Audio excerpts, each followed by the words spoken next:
recording has started. Okay, good evening, everybody, and welcome to the regular Board of Finance meeting, first meeting of 2021, January 5th. We'll call this meeting to order.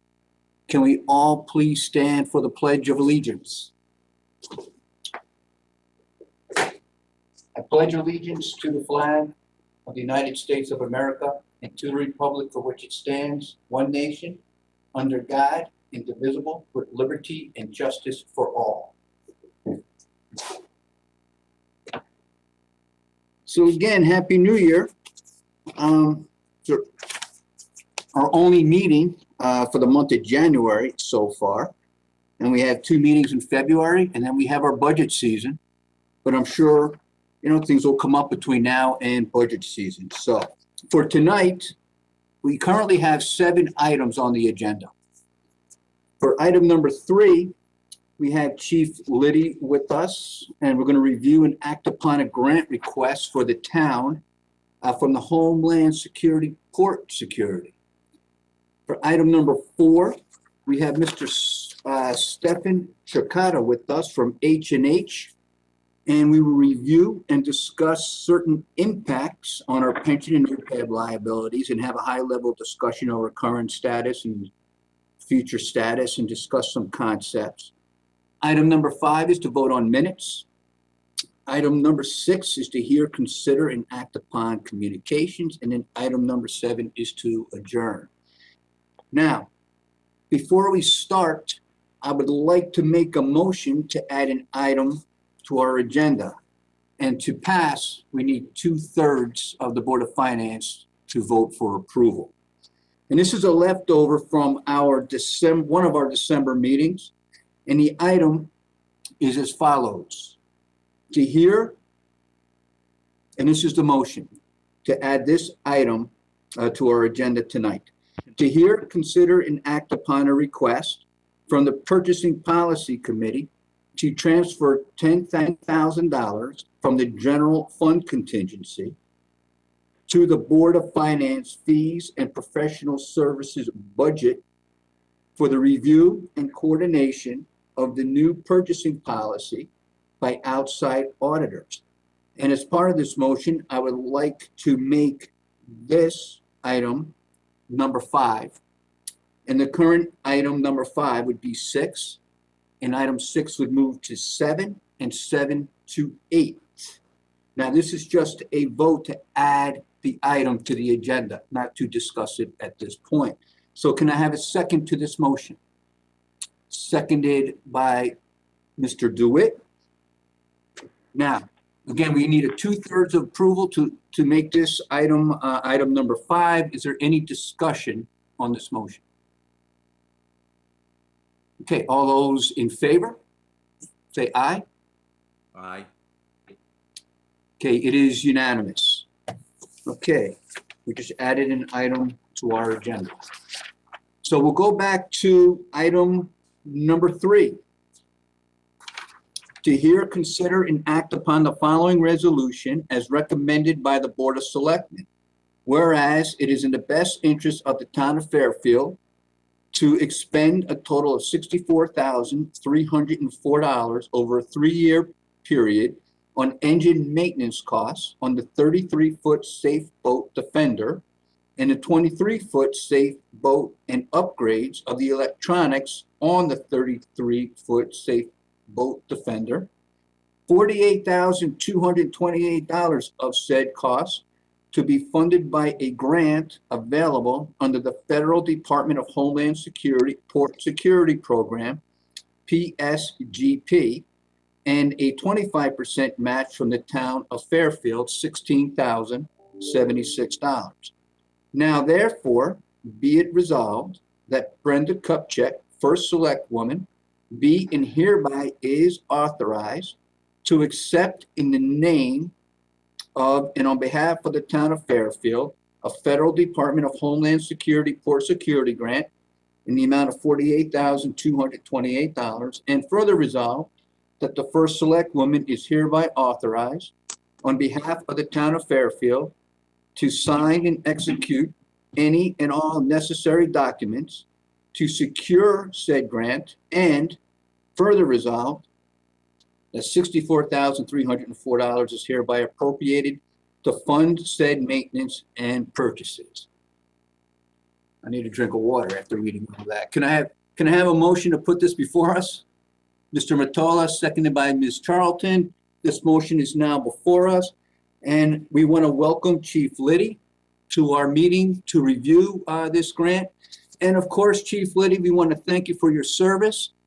I believe I read 38 years in our police department for the town of Fairfield. Started when you were 16 years old, so you had a calling when you were quite young.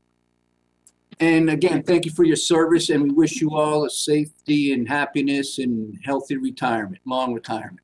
Thank you, Mr. Brown. I really appreciate that. So with that said, do you want to take us through this grant and tell us a little bit about it? Sure. This is a very typical grant from the Federal Homeland Security Office. Starting back actually 10 years ago, the federal government indicated that they saw Long Island Sound and various infrastructure associated with Long Island Sound as a risk. In an effort to buy down risk, they provided us funding to purchase the two vessels that we currently maintain, a 33-foot Defender vessel and a 23-foot. And through the years, they have recognized that these assets are very expensive to maintain. And so they have provided sustainability funding, which we've taken advantage of through the years. This particular grant would be used over a 3-year period for general maintenance on both vessels. In addition, our 33-foot, our larger boat, is now 10 years old, and the electronics are antiquated. So we approached Homeland Security and said we would like to swap out the electronics on this boat, and they agreed to fund it to the 75% level. Okay, thank you, Chief. Questions for the Chief? Ms. Marmion. Thank you. I just have a question. I know this was originally for Homeland Security, but it seems that we're currently using it. I don't know if we currently patrol the waters or if it's mainly for the search and rescue. It's my understanding it's mainly search and rescue. And if so, can you just give us sort of an overview on how the boats are used, you know, how much they've been used, if we coordinate with other towns, how exactly are the boats being used right now? Sure, thank you. So we've maintained a presence in Long Island Sound for more than 50 years now. Generally, the boats are used just like patrol cars are on our streets. The vessels are used to answer calls for service in Long Island Sound. And we do maintain a presence on our beaches and coastlines. In addition, we do coordinate with other towns. We have jurisdiction virtually throughout Long Island Sound, and the federal government recognized that. So they basically are parlaying on communities like Fairfield, and we're eligible because we are adjacent to a larger municipality that has infrastructure that's vulnerable. In particular, Long Island Ferry, the basic fuel depots that exist in Bridgeport, along with a variety of train tracks and I-95 corridors that travel over the waterways. So 90% of our time is spent answering the variety of calls for service on Long Island Sound, and maybe 10% is protecting our vital infrastructure. And Homeland Security recognizes that, and they have chosen to fund that as a viable buy down on risk. Thank you. So I'm just curious if other towns, I know that we've got jurisdiction and that we take on, you know, with Bridgeport, et cetera. But do other towns, say Westport, do they contribute to the cost related to the service of these vessels, or how does that work in terms of how we share kind of the expenses, if at all? We really don't. Every coastal community in Fairfield County and beyond that maintains some level of water assets. Westport has uh, several vessels, along with obviously Bridgeport, Stratford, and on the other side, Norwalk, Greenwich. So they all work together. We work under the um, auspices of the United States Coast Guard. We work very closely with the Coast Guard, but we all maintain our own ships. It wasn't until after 9/11 that the federal government realized that, we should be contributing to towns like Fairfield and their assets and bolstering their assets. So now, although we maintain our fleet, um, most of the upgrades have taken place using Homeland Security dollars. Thank you. Okay, thank you. Any further questions for the chief? Mr. Walsh?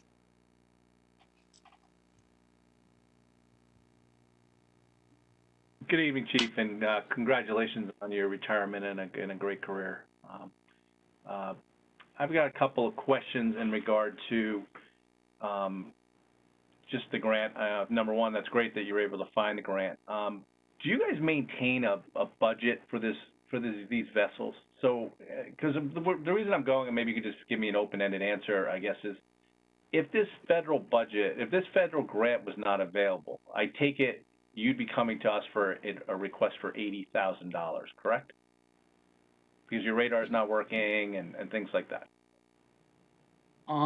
At some point in time, and I believe the figure would be more like $60,000. So yes, if this wasn't available, we may not be coming to you this year, um, but at some point in the near future, we would be to replace these electronics. Okay.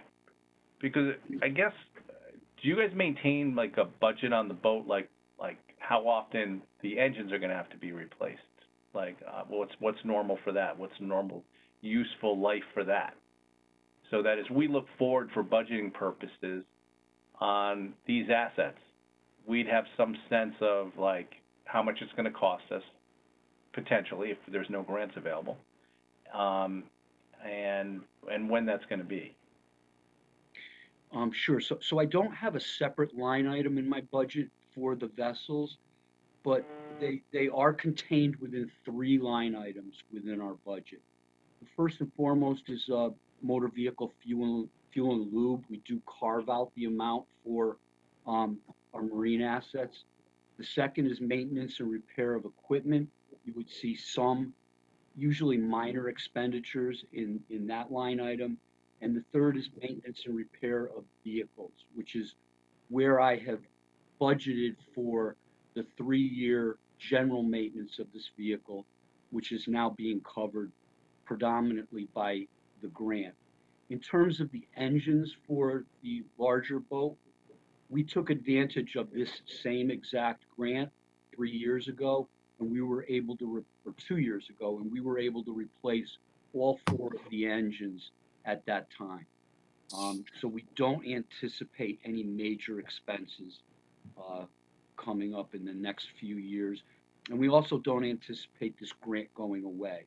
We've been fortunate enough to receive it every time we have submitted, with the exception of 1 year. Okay.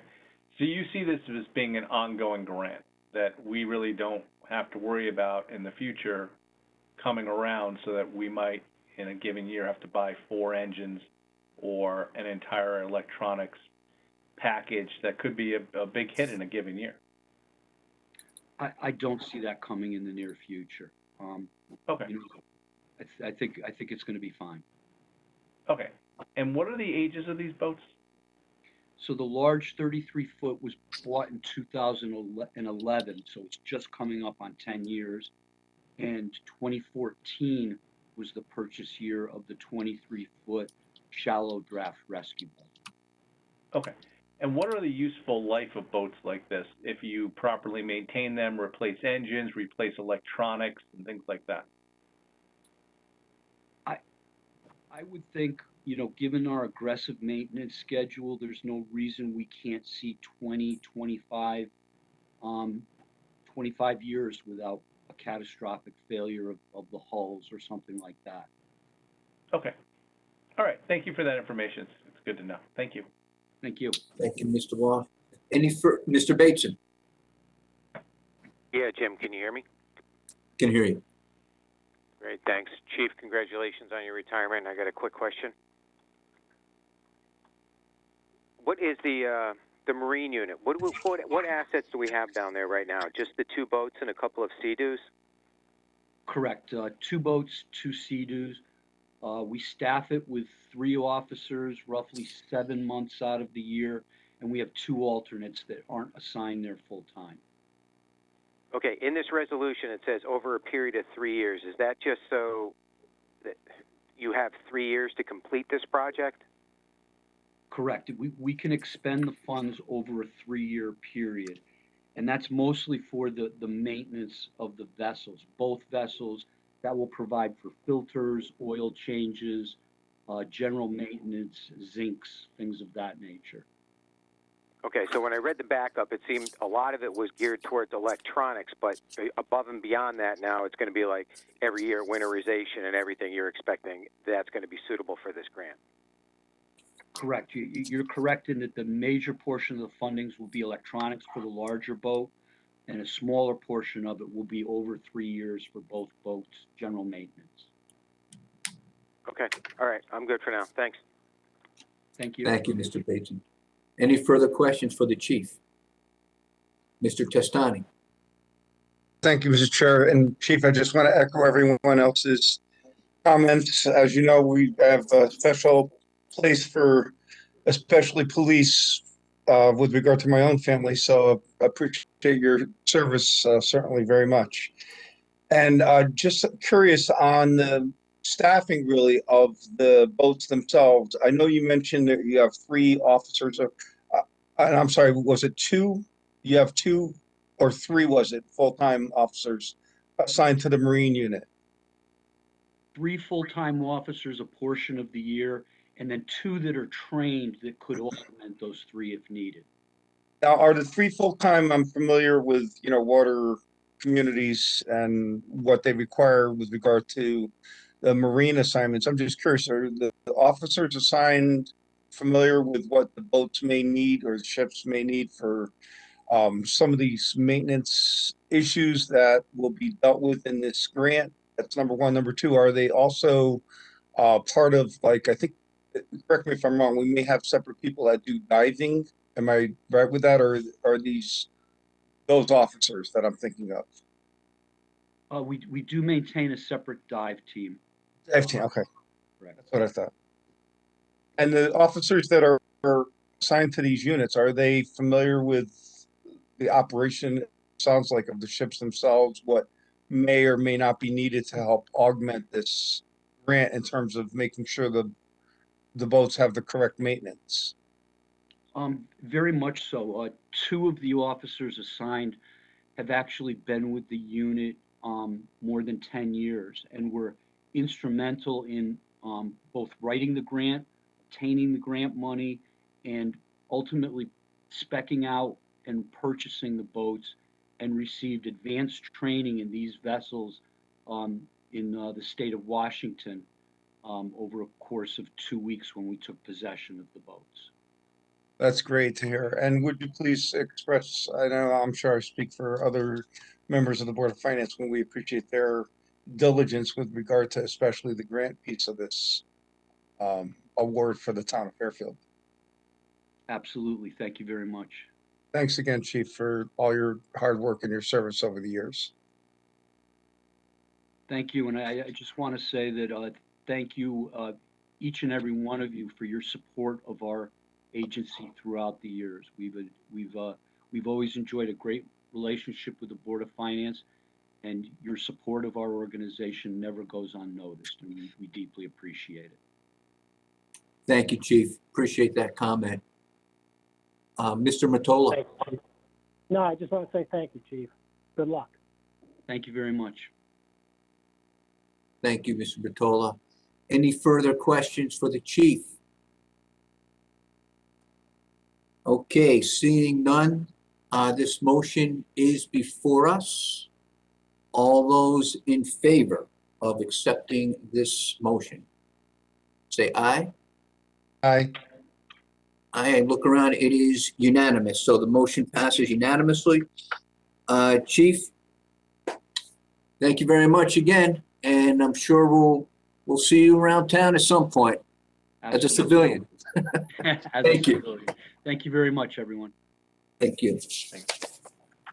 Okay, that takes us to item number 4, to review and discuss the impact of mortality assumptions, VERIP, asset values on pension and OPEB liabilities, and ADAC. Can I have a motion to put this before us? Mr. Mottola, seconded by Ms. Leclerc. So this item is before us, and we have Stefan Chakurta from H&H with us tonight. Thank you for being here. And Mr. Schmidt, our CFO, is here to guide us through this discussion as well. And just a couple of comments. The CAFR was part of the backup, but we're not going to review the CAFR tonight. Mr. Centofanti will review that with us in February. However, there are certain references to pension and OPEB that might be referred to in the CAFR to help us with this discussion. H&H has agreed to discuss concepts around funding valuations with us tonight, and we may get into gross liabilities, funding statuses, and unfunded liabilities. And so it gives us an opportunity before our budget season to ask questions in regards to our pension and OPEB liabilities. As we know, this will be a major part of our budget as we head towards March. And so before we begin, though, I'm hearing some type of, I don't know if it's noise from a phone or what have you. Am I the only one hearing that? No, I'm hearing it too. Okay, wherever that's coming from, Stefan, I think that's you. I'm being told. Okay. All right. I'll call in because that's probably through my computer right now. So let me find out how to call in. Okay. And I'll do that. So let me call in. Okay, thank you. In the meantime, Mr. Schmidt, is there anything you'd like to add before we begin? Or as we begin? No, nothing to add. If you want, we can use the analysis that H&H did to kick off the conversation. If you want a starting point. Okay, that's in regards to VERIP? Yes, I could walk you through that if you haven't had a chance to look at it yet, and then by then hopefully Stefan would be on and be able to answer any detailed questions. Sure, it's part of our backup, so go ahead and we can begin there. All right, so I'm looking at the, so if you go to the contents, it's labeled Fairfield Cost Estimate, and the title on this page is Town of Fairfield 2020 Early Retirement Incentive Analysis, Pension. So that's the document that I'm looking at. We've got 4 basic columns here. One of them is, Stefan, whenever you get on, if you can hear me, just let me know, and if you want to chime in, go ahead. So there are 2 columns. You got a baseline and then an ERIP. So the baseline is sort of status quo where we would be now without VRIP in there.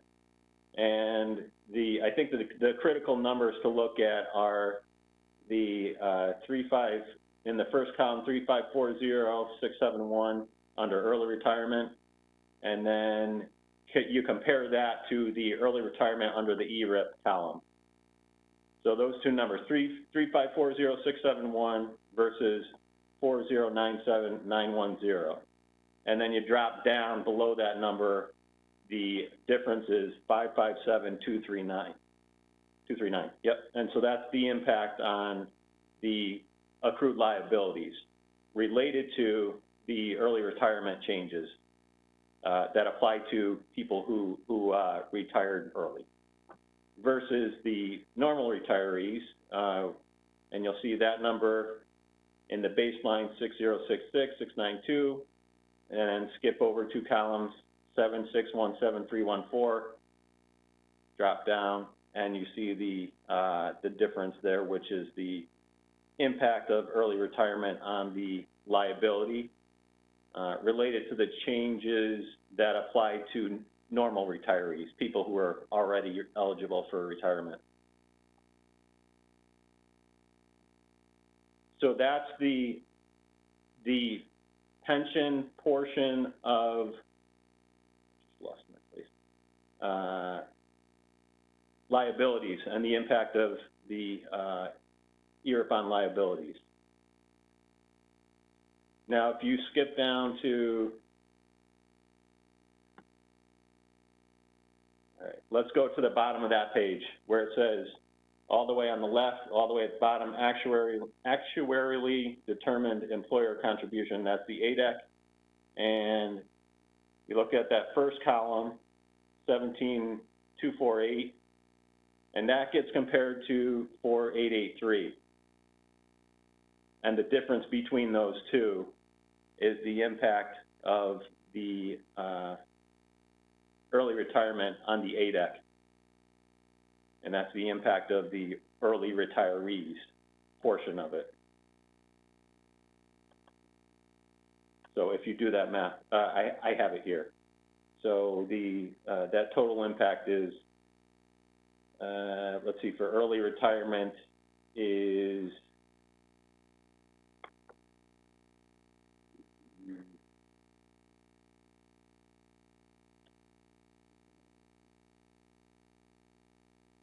so 17,248, 488. The difference is 31,635.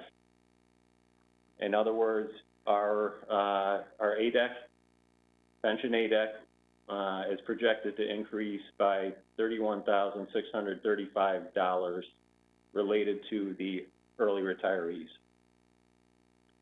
And if you go over a column, you'll see the 99,136 compared to 136,024. And the difference there is 36,888. So that is the impact of the changes on the ADEC related to normal retirees. So you add those two together, 31,635, 36,888, and you get a total of 68,523. So that's the total impact of the changes in the early retirement related to both early retirees and normal retirees. Mr. Chairman? Okay, I'm just taking myself off mute. Mr. DeWitt? I just have a real quick question for Mr. Schmidt. This is fiscal year 21 impact, or the fiscal year we're in right now, or the next fiscal year? That's going to be the 21-22 fiscal year. I think that, yeah. I'm sorry, I didn't hear that. It'll be, that's showing the impact that would happen for the 21-22 fiscal year. However, to point out that because the ERIP didn't occur till really the effective 1/1/21, you know, when everybody was finally out, that liability really would get measured at 7/1/21, so it would really be impacted in the 22-23, you know, budget. Did you hear that? Yeah, I heard it, but I didn't understand it. So we're halfway through our fiscal year, right? Yep. So because we look at a measurement date at 7/1/20 for the fiscal year budget that's coming up. That's your 21-22 budget. So we're taking a snapshot of the data as of that date. The ERIP didn't happen until December, really, right? So that it didn't occur. It wouldn't get measured in your ADEC. It wouldn't flow through to your ADEC until we measure for the 22-23 fiscal year. Hmm. So there's basically a 1-year lag, so to speak. Got it. Okay. Thank you. So I will just to point out clarify, though, that you will see the liabilities will be reflected when we do the 6/30/21 disclosure under GASB, but it wouldn't affect your budgeting for it yet. It'll just be measured in your liability that you would report in your CAFR at that point in time. okay, I know there's going to be multiple questions on that, but so basically what you're saying is we go through the budget for 2021, 2022, this does not have any impact. That's due to the timing that it occurred. If it happened in June, then it would be impacting that budget. Right. Right, but since it did not, it will not impact the next year's fiscal budget. Correct. Okay. Mr. Mottola, you had your hand up first.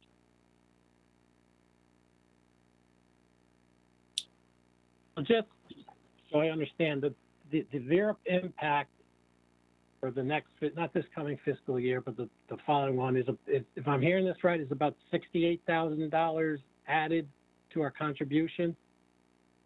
Correct. That's what you would expect it to, the impact to be. Okay. Just wanted to clarify that. Thank you. Correct. Okay, No and, problem. thank you, Mr. Mottola, Ms. Charlton, and then Mr. Walsh, and then Mr. Bateson. Thank you, Mr. Chairman. So just to clarify, our understanding of this, the numbers we're talking about right now are just pension, not OPEB, which is a slightly bigger piece Correct. of the equation. So the impact on the pension liability, which is basically the cost of the plan, is 2.1 million. That's the difference between the liabilities.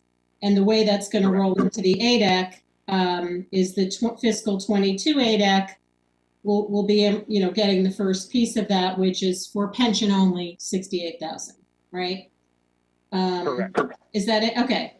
And that 2.1 million, which is the change in the liability, so that's the total cost of the plan, and that is, I believe, the present value of all the, of the future liabilities that we'll have to pay, and that number is discounted at our whatever 7%, right?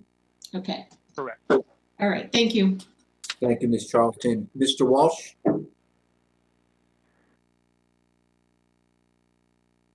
Mr. Schmidt, first of all, these numbers we're looking at, are these actual based on what are the assumptions that now go into these numbers based on the VERA?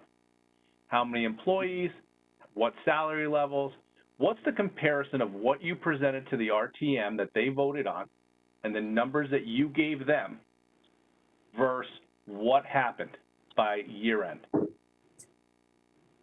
This was based on the actual people, correct me if I'm wrong, Stefan, based on the actual people who ended up participating in VRIP. Okay. So and have you done an analysis? What? Go ahead. I was going to say, they were all included in the initial presentation to the RTM board.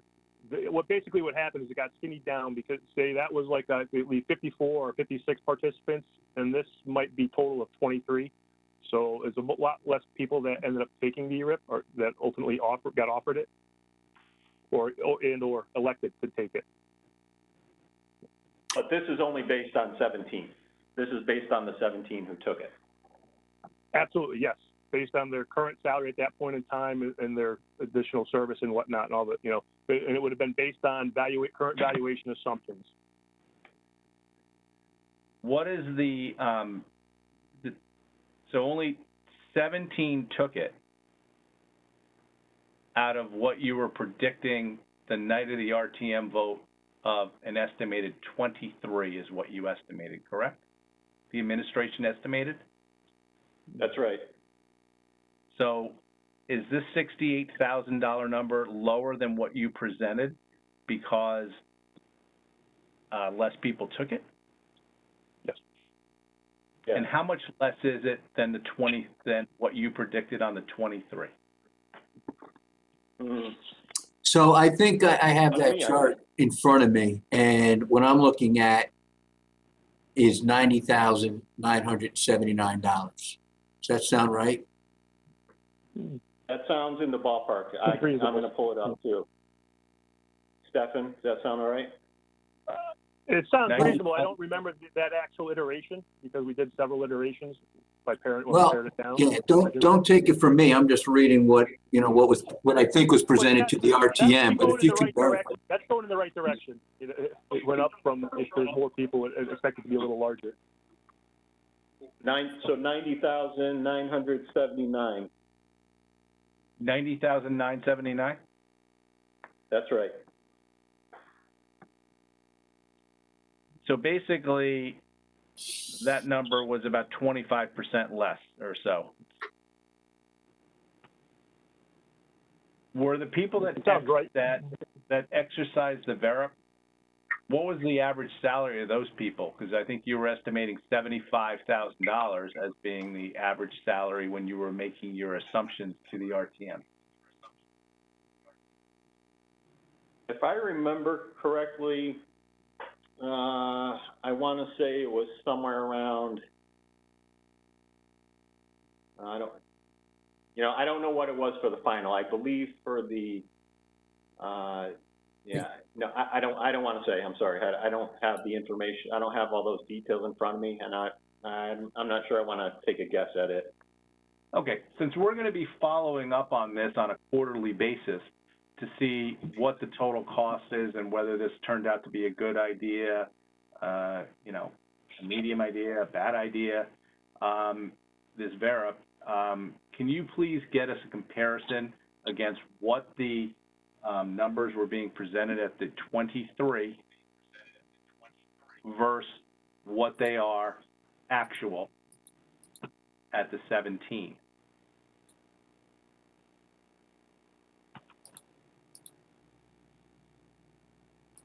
Yes. I appreciate that, Mr. Schmidt. No problem. Okay.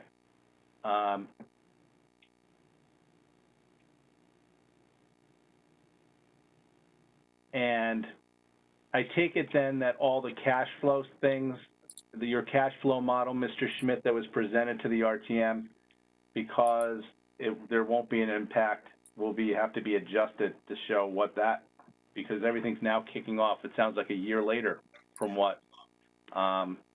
Chiquerda just said. That there won't be a budgetary impact, and there won't be any monies coming out of the town till the fiscal year 22-23, otherwise known as fiscal year 23. So if you follow that, and when the new valuation is done, then yes, the impact related to pension and OPEB will be kicked out a year. And actually, OPEB, Stefan, would that be 2 years out for OPEB? Yeah, because we do the OPEB valuation every 2 years, and that's currently being done at 7/1/20. So that really you wouldn't see it in your ADEC until 7/1/22, the valuation there. So that's essentially 2 years down the road for that when it hits the ADEC. Again, you could always put in more money to the ADEC if that's how you want to fund it, pre-fund it. Okay. All right. That's all I have for this, but at this point in the presentation. But I guess we're going to have to see a new cash flow and how this is all working, since some of these numbers are being pushed off 1 to 2 years out as we get prepared for what our numbers are going to be to fund pension and OPEB over the next couple of years. Thank you, Mr. Walsh. And we still have to go over the OPEB document. Mr. Bateson? Yeah, Jim, can you hear me? We can hear you. Okay. Quick thing I'm going to say, maybe it's Jared. When it came to the VERIP, I didn't get into the actual nuts and bolts of the agreement. These numbers that are before us, was this a hard close? Or can they still opt into the program, or was it only open for a certain window? It's closed. Okay, so these numbers are essentially final for this VERIP. Yes. Okay. Jim, I'd just like to chime in on, Jim Walsh asked pretty much all the questions I was interested in with the difference in dollars between what the RTM saw and what we saw. And I think much like you had said, I went back and looked at what the RTM saw, and I'm seeing the difference in the ADEC to me is about $25,000. It's decreased because of the 17 people as opposed to what we were figuring 23. But still, I think this exercise should be completed in its entirety and have Jared actually see what we had planned on, or what we had told what was told to the RTM to expect, and what actually happened. I think a side by side with these numbers is a useful exercise that, you know, future administrations can use also. So I would like to see that. Thanks. So, Mr. Schmidt, you can accommodate that? Yeah, that's, Yes, I think that would fall on my shoulders, and that's easy to do because I would just insert a middle column, so to speak, between the two. I would call it baseline, preliminary ERIP, and then final ERIP.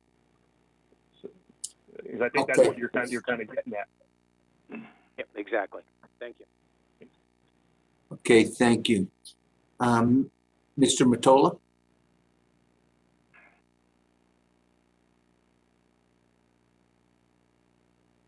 Yes, thank you.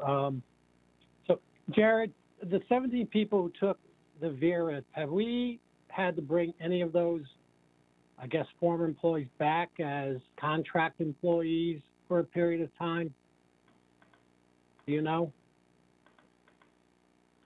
The intention is to bring some of them back to work on a part-time basis for temporarily for 2-3 months. Okay. So when you know who you're bringing back, can you just, through you, Mr. Brown, can we just get that information and what the cost is? That's all. And how? And I remember when you gave the VERA presentation, you had, I think you were going to pay for that because you're going to be saving some money from salaries. But at some point in the next month or so, Mr. Brown, you can decide. Can we just get that information? Yes, we can. And, you know, for Mr. Bateson's request and Mr. Mottola's request, if we can have that for our February 1st meeting. So it's fresh in our minds and we can review. So just to follow up on Mr. Mottola, Mr. Schmidt, you just said that you're going to bring a few people back. I don't know exactly what a few means, but for 2 to 3 months. So by the time we get, when we start discussing our budget, the employees that will come back will not be part of the 2022 budget. Is that what I'm hearing? That's correct. Yes. And even as of now, they would, you know, if, like I said, if we bring them back, they would be brought back as part-time employees, not as full-time. So they wouldn't be considered an account of full-time employees. Okay, thank you. Mr. Walsh, you had some questions? Yes. Mr. Schmidt, when you bring these employees back, do you do written agreements with them? I believe there are agreements. I would have to talk to HR to find that out, whether or not there are written agreements. I believe so, though. Okay, for every one of those that has either been signed already or from an employee that exercised the VERIP, or every employee going forward that was part of the VERIP, I would make a request through you, our chairman, Mr. Brown, that we get copies of those agreements so we can figure out some of these numbers. Okay, thank you, Mr. Walsh. My second request is that I understand that a number of employees that were eligible for the VERIP and who were considering taking the VERIP ended up staying, but getting raises or getting their positions increased by levels.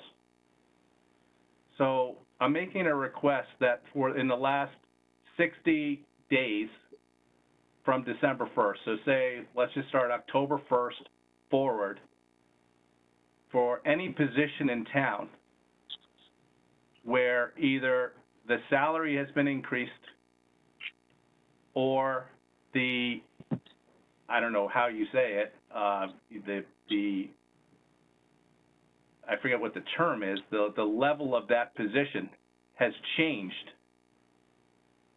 or someone is Steps. a promotion, all of those things, that we get that information. Because clearly if someone that you might need, or the town might need, or the administration thought was necessary to keep, and has now gotten a raise to stay and not take the VERA, or has gotten their position changed or whatever, gotten some type of financial incentive to stay, that's obviously a cost of their reorganization that we just need to kind of analyze. So if you could supply that, I'd appreciate it. And I'm asking thank that you, to our chairman, Mr. Brown, to the administration. Right, so far we have 4 requests, Mr. Schmidt. 1 from Mr. Basin, 1 from Mr. Mottola, and 2 from Mr. Walsh. Got it. Okay, thank you. Ms. Charlton? Thank you, Mr. Chairman. 2 quick things. First, I would just point out that we will have some cost, I believe, in the current year because there are lump sum payments that are being made to employees who opted in. And I can't remember, I think, as I recall, those are spread out over a couple of years. I don't know how much money that is, but I just wanted to point that out. The second question is a follow-up to what Mr. Walsh asked. I don't even know how we quantify that, because if we gave existing employees incentives, salary incentives to stay, obviously that impacts the budget from a salary perspective, but doesn't that also impact the pension calculations? Because now these folks have higher average salaries that their pension benefit will be calculated on, and it impacts our experience in the pension plan. So how do we even know what that number is? Because it seems to me that's, a cost of the plan in addition to just the straight salary increase that people would get. So I don't know, again, I don't know if this is 1 person or 10 people, but how do we even know how to get that number? Maybe. Well, I'm not aware of that happening.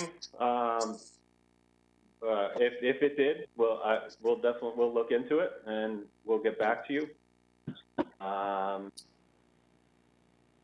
Mr. Chakurda, I think all other things being equal and nothing else, nothing else into this, if somebody's salary goes up, then it would have some, for 1 person would probably have a minor impact on the on pension and OPEB. I mean, so things like that get captured at each year's valuation cycle. On a yearly basis, you have internal promotions and step increases. I mean, you have the contracted salary increases on a year-to-year basis. Let's say someone gets a promotion from secretary to some manager level, so you're going to have a big salary step increase for something like that. Those tend to occur pretty consistently year over year. So depending on how it worked, if you're going to target just a specific, 30 people that ended up not taking the ERIP, would they have gotten the promotion regardless if the ERIP was never offered or something? I don't know how you're going to look at that. But certainly you'll be able to see, we'll measure what we expected their liability to be, based on their salary and everything, and then what their new liability would be. So you get a loss when we measure next year at the 21 valuation. And so we usually bring that up to, HR's attention, say, hey, is this right? Because they got a big increase. They're generating some sort of loss to the plan that we wouldn't have expected normally. And they usually come back and say, yes, that person got, a couple bonuses or something, some kind of promotion or something like that. It typically happens so that we can explain what that loss was. Yeah, I appreciate that. I think the point of the question, though, clearly there are always increases and promotions that happen, but these would be, again, to reiterate Mr. Walsh's point, if they were directly connected to sort of a Agreed. Stay bonus isn't the right term, but an increase to get people to stay, that's a direct result of the VERIP. And so the reason I'm asking is that it's just a follow up on that question because it's part of the cost of the reorganization, and that's what the board was trying to determine. So I see Mr. Walsh has his hand up, so I'll stop there. Thank you. Okay, thank you. Mr. Walsh? Mr. Chiquierda, but if we found out that there was agreements or things, if you knew the amount of money, you could do the calculation by what that's going to cost. Because obviously from that Correct. point on, Yes, they if would get we their do normal that- rate. So you'd be able to do Correct. an analysis for us on what that Yep. part cost in pension. Sure. Obviously, it would have no, I guess, not a really impact in OPEB because we're paying them the same benefits, but it would on the pension. Yeah, Correct. so to do a simple kind of calculation, so say their salary went up $3,000, you would take, and that's the difference that you want to quantify that $3,000 increase over what they normally would have got due to staying on. So you'd say $3,000 times the multiplier, say it's 1.5% times number of years of service, say 30 years. So that would give you that what that benefit is for that. So that's pretty easy to do and tell you, Yeah. if we know that difference of compensation. Yeah. We can certainly quantify that. Because clearly from Mr. Hasselkamp's representations to the RTM that I listened to him, he was pretty strongly had a strong opinion that the 23 was an accurate number. And now it comes to 17. And, clearly people who are not happy that they weren't got better deals are talking. And, that's a 25% difference in the number of people that Mr. Hasselkamp was pretty damn sure was going to be the number, and now all of a sudden only 17 happened. So it begs the question to ask and to get the information on whether people got deals that were financially beneficial to them to stay. But all those costs go into potentially what the cost of the reorganization was and need to be explored. Agreed. Okay. Okay, so I guess what we should probably stick to is, what's the financial impact? I mean, what happened, how it happened those decisions have been made by the administration. Oh, sure. But in regards to how many people were able to get an increase to stay, basically what we're interested in is the cost of that. And what budget does it affect? This current budget, next year's budget, and to sum it up, I guess, short-term costs and our long-term costs, which would be the pension. So we would have to get H&H those numbers, and he can run a calculation, and we should be able to have that by our February 1st meeting as well. And that way we just have an overall feel for the budget impact for this year, next year, and future years. Ms. Charlton? Yeah, thank you, Mr. Brown. I'll just state it a little bit differently. It looks like the cost of the plan is lower than what was projected at the time the RTM voted for this, and it may not really be lower, right? If it may be, but because less people opted in, but I think what Mr. Walsh is trying to get to, and I guess just for Jared, just to be clear, is, did the cost of this VERP really go down, or is it just being captured in a different bucket? Because we wound up giving incentives to people to stay, and then that just costs us in a different spot within salary and then future benefit, future pension costs that are going to be captured in the future. And so I think that's that's sort of the point here. It's not 100% clear, what the total cost of the plan is. So thank you. Can I respond to that? Okay, yeah, I just want to add one thing. The first select woman was clear that this would be budget neutral. And that's really what we have to measure it by, the increased costs and how she's going to come up with the savings with the administration, right? Including with you, Mr. Smith, on how does this cost get decreased throughout the budget so it's budget neutral. This additional cost, correct? That's what Ms. Kupchak had committed to. That's correct. And just to address the issue of anybody who may have gotten a promotion or you know, a different position, maybe a higher position, we've been upfront that there's going to be a ripple effect of the reorganization, which we are currently working on, that's going to cause people's positions to change, and maybe some people get elevated, and so there's obviously going to be new people moving into the positions that were vacated. So you know, we've been upfront about that there would be changes. I'm not aware of anyone at this point who that has happened to. Okay. It's all part of the, yeah, what we need is a summary of the whole reorganization. Costs increases and cost decreases. As we go through this. Mr. Walsh? And I don't mean to keep piling on stuff, Mr. Schmidt, but the documentation you supplied to the RTM, and I know you might have to work with Mr. Hasselkamp, or maybe this is really his part to do, but I'm making the request through you or whoever in Town Hall administration can do it, included a lot of cost savings that were based on people leaving. So clearly those numbers will have to change since not as many people are leaving. So the cost impact, you know, the cost savings are not going to be as high either. So now that we've gotten down and we know, we're now past the point of we don't know who's leaving. It's impossible for us to calculate these costs. Now you can actually calculate. Now you can actually give us the numbers and know some of the savings of that. So if that analysis that you gave to the RTM, if you can update that now that you know who has left, it would be helpful for our February meeting. Yes, and we plan on doing that. And you, Mr. Hasselkamp, can be prepared to talk about that. That would be great.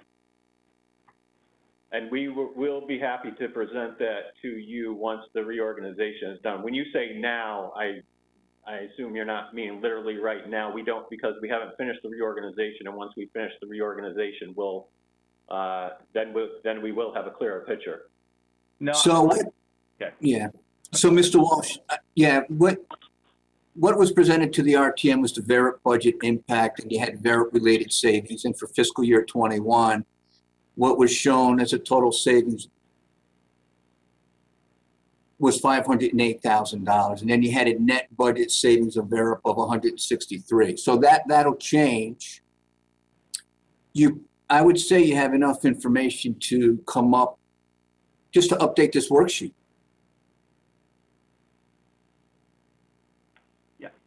That was given to the RTM. Is that what you're looking for, Mr. Walsh? Yeah, I'm looking for a working document. I understand. I do not want to wait till the end of the reorganization, because that could take 3 years to complete the reorganization, and we would get nothing. What I'm looking to do is to follow it quarterly, and that these numbers, and as you hire people, what position did they go in? Were they that level 3 that Mr. Hasselkamp promised? Or did they end up, you couldn't find somebody at a level 3, you had to hire somebody at a level 5. And this way we can track it along the way. And we could all have a great learning experience for the next time a VERIP is, you know, did we hit these goals? Did we not hit those goals?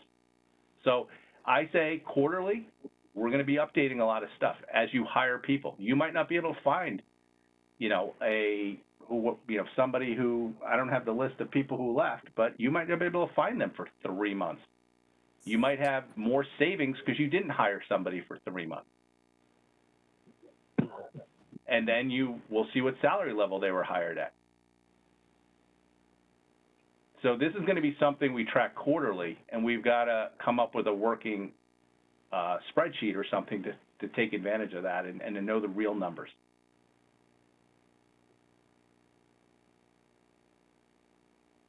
We can do that on a quarterly basis. Yep. Yep. Okay. Okay, thank you, Mr. Smith. Any further questions on this worksheet?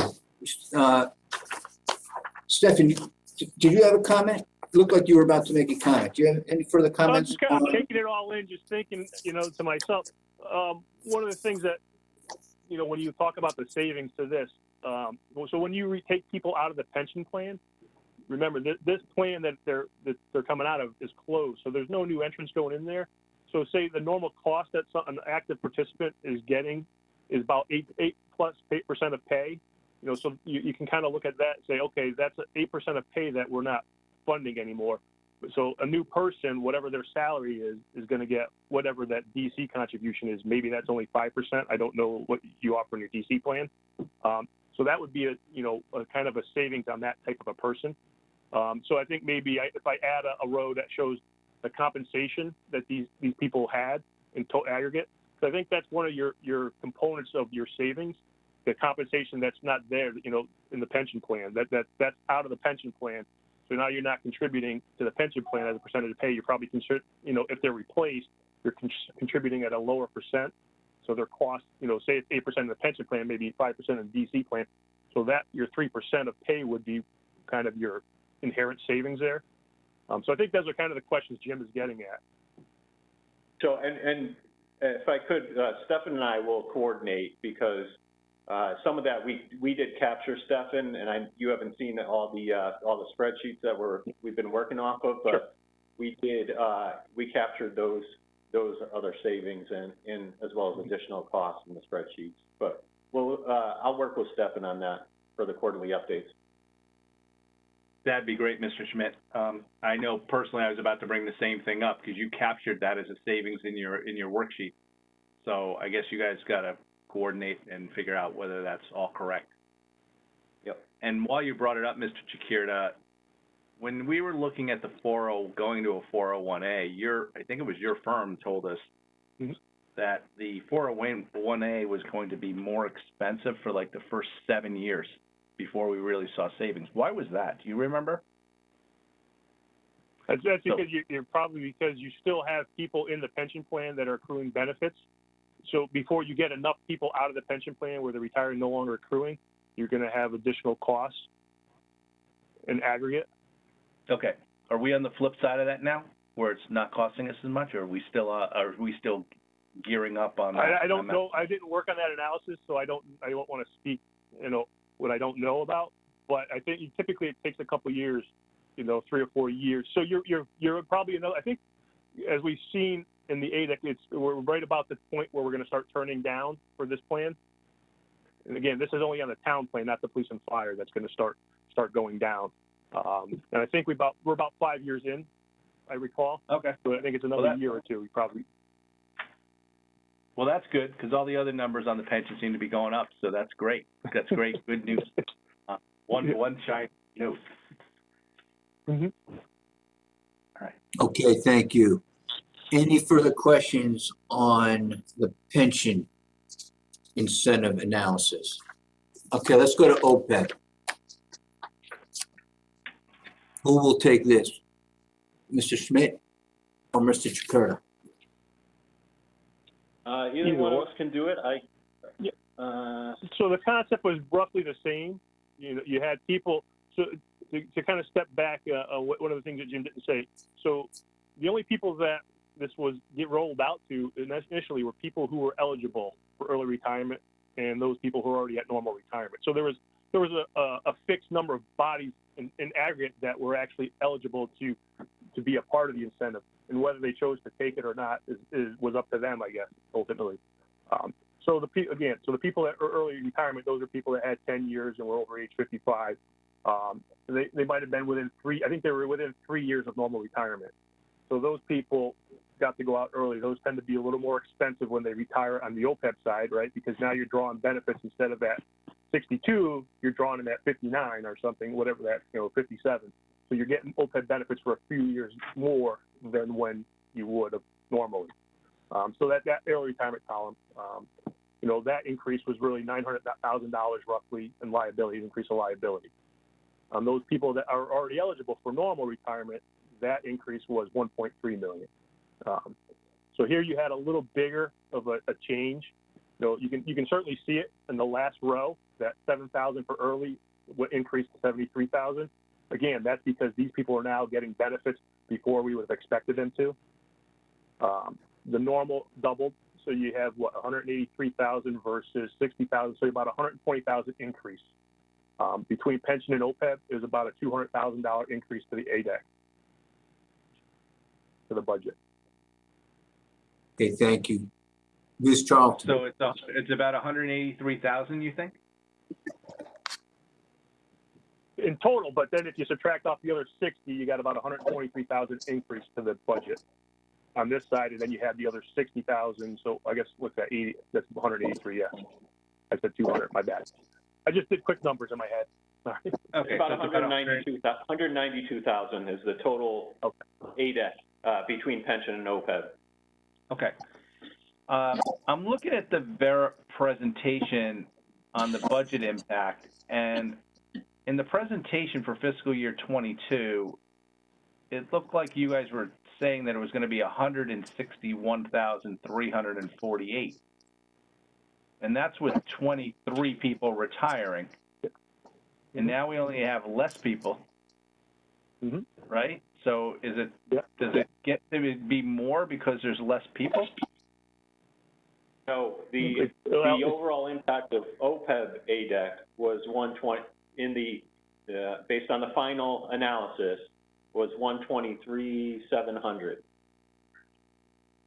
So in looking at it the same way that you are, in the last version that we put out, the RTM, it was 161,348. Yeah. That dropped down to 123,700.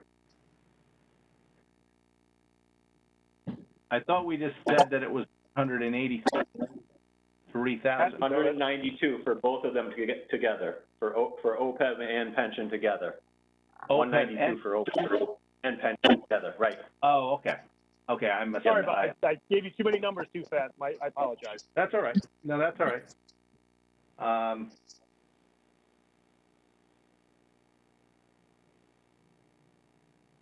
Okay, so that 183 was the combined of pension and OPEB. Okay. All right. Thank you. Thank you, Mr. Walsh. We'll go to Ms. Charlton and Mr. Bates. Thank you. I was just going to attempt to clarify as well, because it's hard when you're throwing these numbers out and we're using rounded numbers. So when we step back and look at this, based on the employees that opted in and just this portion of the cost, it was 2.1 million for pension, 2.5 million for OPEB, so a total of 4.6 million. That's for 17 employees. So by my math, that's roughly $270,000 per employee that this costs. I don't know what their average salary was, but the cost of this plan was kind of, that's the average, $270,000 per employee. And then the ADEC is actually $192,000. So to be clear, it's $69,000 for pension, $123,000 for OPEB. And it's useful to point out that comparison, that the OPEB piece is actually the more expensive part of the equation, both in total and for the ADEC. And for Mr. Jakarta, yeah, I appreciate you pointing that out. It's really where the biggest element of the cost comes in is for OPEB, for early retirees, right? And we don't have a lot of them.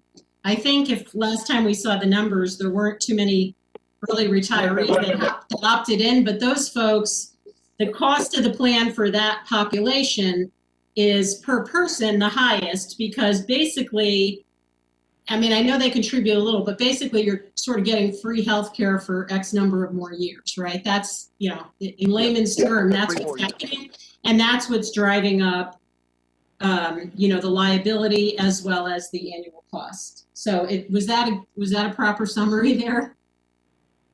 Yeah, absolutely. I mean, the early retirees on the OPEB side tend to be hitting the biggest hit. And whenever a town looks at something to do something, a lot of times they'll just look at the pension side. And we always say, hey, whoa, you got to slow down and take a step back, because you really need to take into account the OPEB benefits, because those tend to be more volatile and tend to be more expensive and sometimes harder to quantify because medical costs are so variable, right? Whereas pension, you know what that pension benefits, the real variable there is your salary, right? How much salary they're going to get. That's really the real variable, right? Aside from how you fund it with the assets, but the true cost of the pension is pretty well fixated, right? You just know what their salary is going to go up to, and based on years of service and the multiplier. On retiree medical, you don't know that because medical benefits change year to year. Sometimes they go up quite a bit. They can go up 10% over year, or sometimes they may be flat. So you're seeing a big increase on the retiree medical due to the early retirement in aggregate.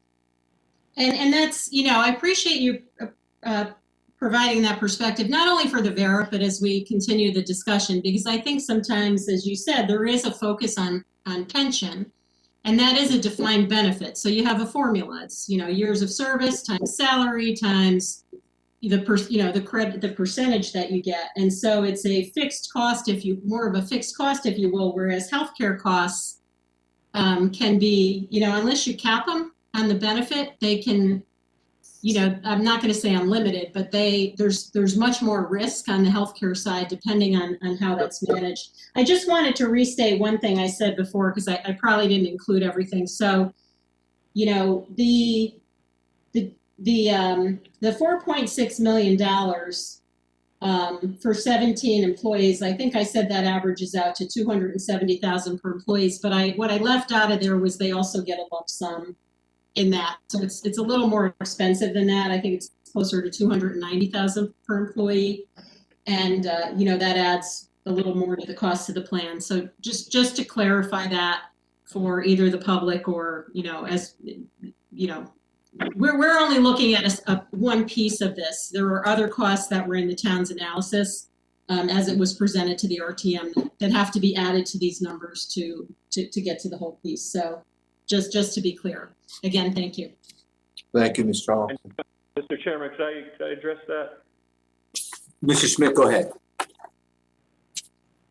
So, and I appreciate that, because I think the tendency is to focus on the impact on OPEB and the pension, and there are going to be offsetting savings. So I want to make sure that we're painting a clear picture for the public here to let them know that there will be savings, and we have guaranteed that it would be cost neutral. So at the very least, it's going to result in whatever the total amount of cost is to the pension and OPEB, that will be more than offset by other savings related to salary differential or not refilling positions.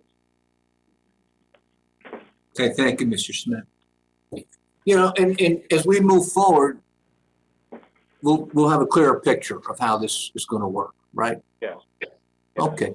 I need to go to Mr. Bateson, and then Mr. DeWitt, and then Mr. Walsh. Mr. Bateson? Jim, mine were asked and answered. Thank you.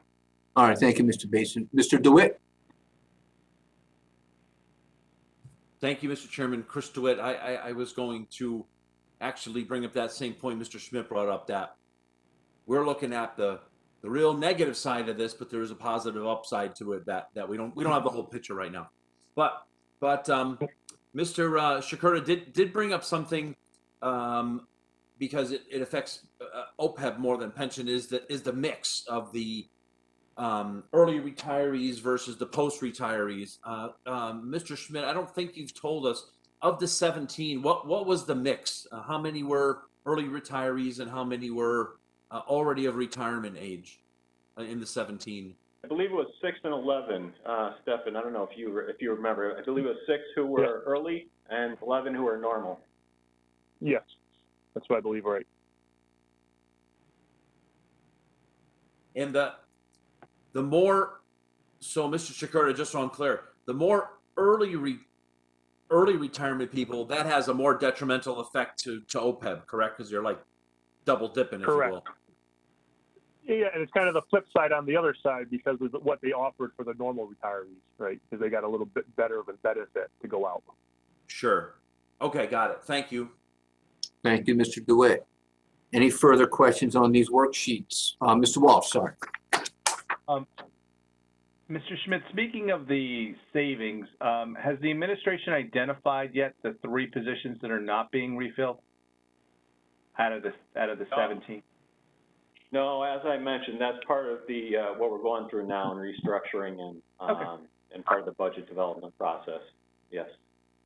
All right. You should probably anticipate that question is going to come up on February 1st and every quarterly after that. Okay. Okay, thanks. All right. Yep. Thank you, Mr. Walsh. Any further questions on OPEB, pension, or VERA? Okay, I'm seeing none. So let's continue on. And Mr.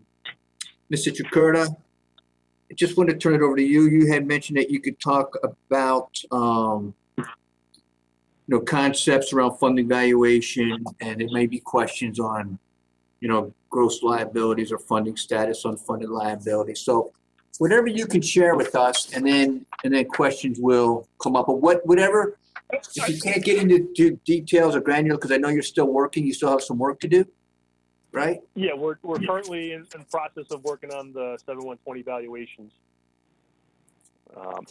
But I mean, the concepts, we can talk about concepts if there's a specific concept. I know the funding ratio came up recently. That's been kind of the thing when you're looking at whether it's the valuation, which is done. The valuation determines the ADAC, which is contribution to the fund. Your disclosure is, that goes in the cap if you kind of look at the capper, but that's dictated. What goes in the capper is kind of dictated by rules set by GASB, which is your Government Accounting Standards Board. So some of those rules tend to be different than what the funding requirements are and how you measure certain things. So if we kind of look at the funding ratio, the 2 components that make up the funding ratio, the liability is kind of a year lag. So the liability that goes into the 6/30/20 capper is based off of the 7/1/19 valuation rolled forward to the year end, right? So that's kind of taking that liability at the beginning of the year, projecting it to 6/30. And then it's taking the actual market value of assets, which is a big distinction that's done for GASB purposes, and comparing it to that. And that's kind of what it does, is kind of gives a snapshot of where your funding level is currently on a plan. Again, remember that a pension is just one small portion of the capper in aggregate, right? The capper's got a ton of information on there and all kinds of financials for the plan, for the town, as well as plans that they incorporate. So it's a real small entity, a portion of that capper.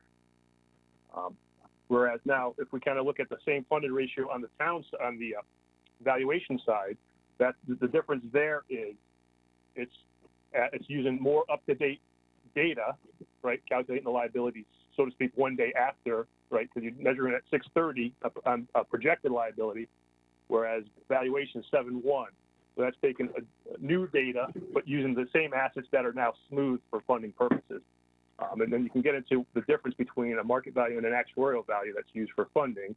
And that's done to kind of dampen volatility, right? Because if we kind of went to this way, the market swings on market value of assets, you guys would have a very tough time coming up with annual budgets every year, right? When the market drops suddenly, you drop 20% 1 year, that's going to cause a huge spike in your ADAC, right? So most municipalities do not like that, and almost all of them, unless they just have retirees now and they're using a super low discount rate and a fixed rate where they don't have to worry about fluctuations in the asset value, right? So any plan that's got actives and ongoing most likely will smooth their assets between 3 and 5 years. Okay. Okay, thank you. That's So, a quick generalization. I'm sure there's a lot more topics, but I think it's best that you kind of focus on a specific topic, and then we can kind of elaborate on that. That might be the better way to go. all right, let's do that. We can go from one topic to the other. So right now, because there's OPEB as well. So let's start with that, and I'll turn it over to the board.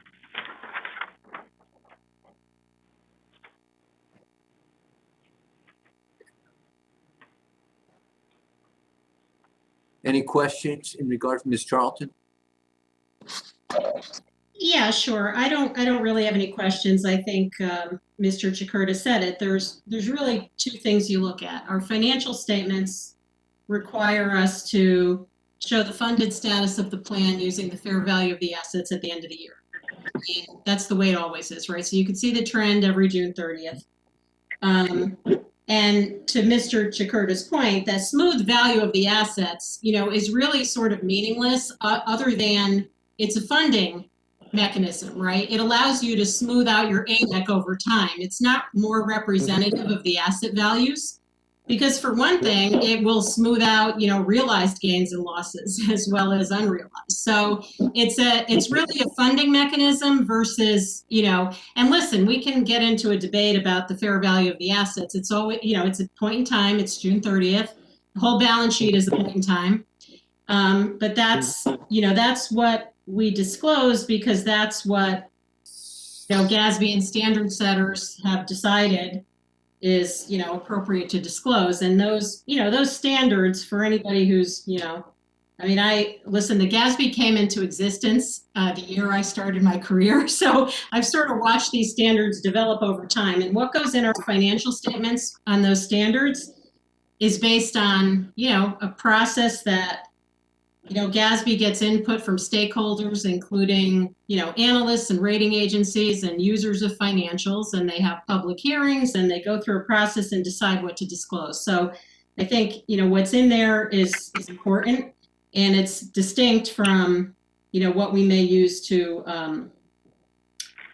what they choose to use to fund the plan. I guess, Mr. Chakurta, just one question I have, and I don't know if you can tell us this, but basically for the financials, you said that the liability piece, the gross liability was based on the July 1, 2019 data with a projection forward to a year. Yep. Is that, if we were to use, and we have an actual number that goes into for valuation purposes for funding, what was the delta there? Is the actual liability higher or lower? Or do you not have that number yet? We don't have that number, and this is the whole point of, okay, so GASB understood that, it's going to be very difficult to get financial statements done if they try to measure at that date.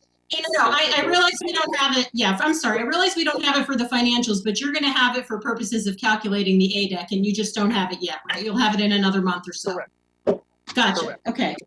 And I think that's helpful just to understand, because we have the two pieces, right? We talked about this funded ratio and we keep focusing on the asset value. But a big part of why our funded status went down is the gross liability went up too, right? And that's a year-old number that's going to be updated. No, well, really, you want to really know why it dropped so much. If you think about what your funding assumption is, it's 7%, right? What did we earn this past year at that point in time? 0.5%, just over 0.5%. So that's a 6.5% drop in your asset value. That, when you measure under GASB, really flows directly to dropping your funded ratio, right? Right, but so did the mortality. I understand that. That's on the asset side. I'm just saying you had an equal impact on the liability side because we have people living longer and we changed our mortality assumption, right? But that was recognized in there. The mortality's in there at 6/30/19. Right. I think what we're comparing is the change in our funded ratio year over year in our financials. Yep. And so when you see it go from 87 to 78%, sort of in rough numbers, half of that happened from the asset side and half of it happened from the liability side. So it's not just the fact that, it's both, right? Liabilities went up, assets went down, and you had kind of a double whammy. Yes. But it was probably much smaller. You probably had maybe a 1.5% drop due to liabilities, and a bigger, about a 6% drop due to asset performance. Well, but the numbers are in the financials, and you can see the impact. I think it's actually different than that, right? Because if you look at I think these are your numbers, but if you look at the liability. The liabilities did go up pretty substantially. The impact of changes in assumptions, which I thought was principally mortalities, shows up as $20 million. So, that's that's just as significant, I think, as the asset equation. So that was my point. And if, Mr. Chairman, if I could just ask one related question before we, I stop talking. Mr. Chakurta, one point of confusion for me is we talk about the discount rate and we talk about that interchangeably with the expected return on assets.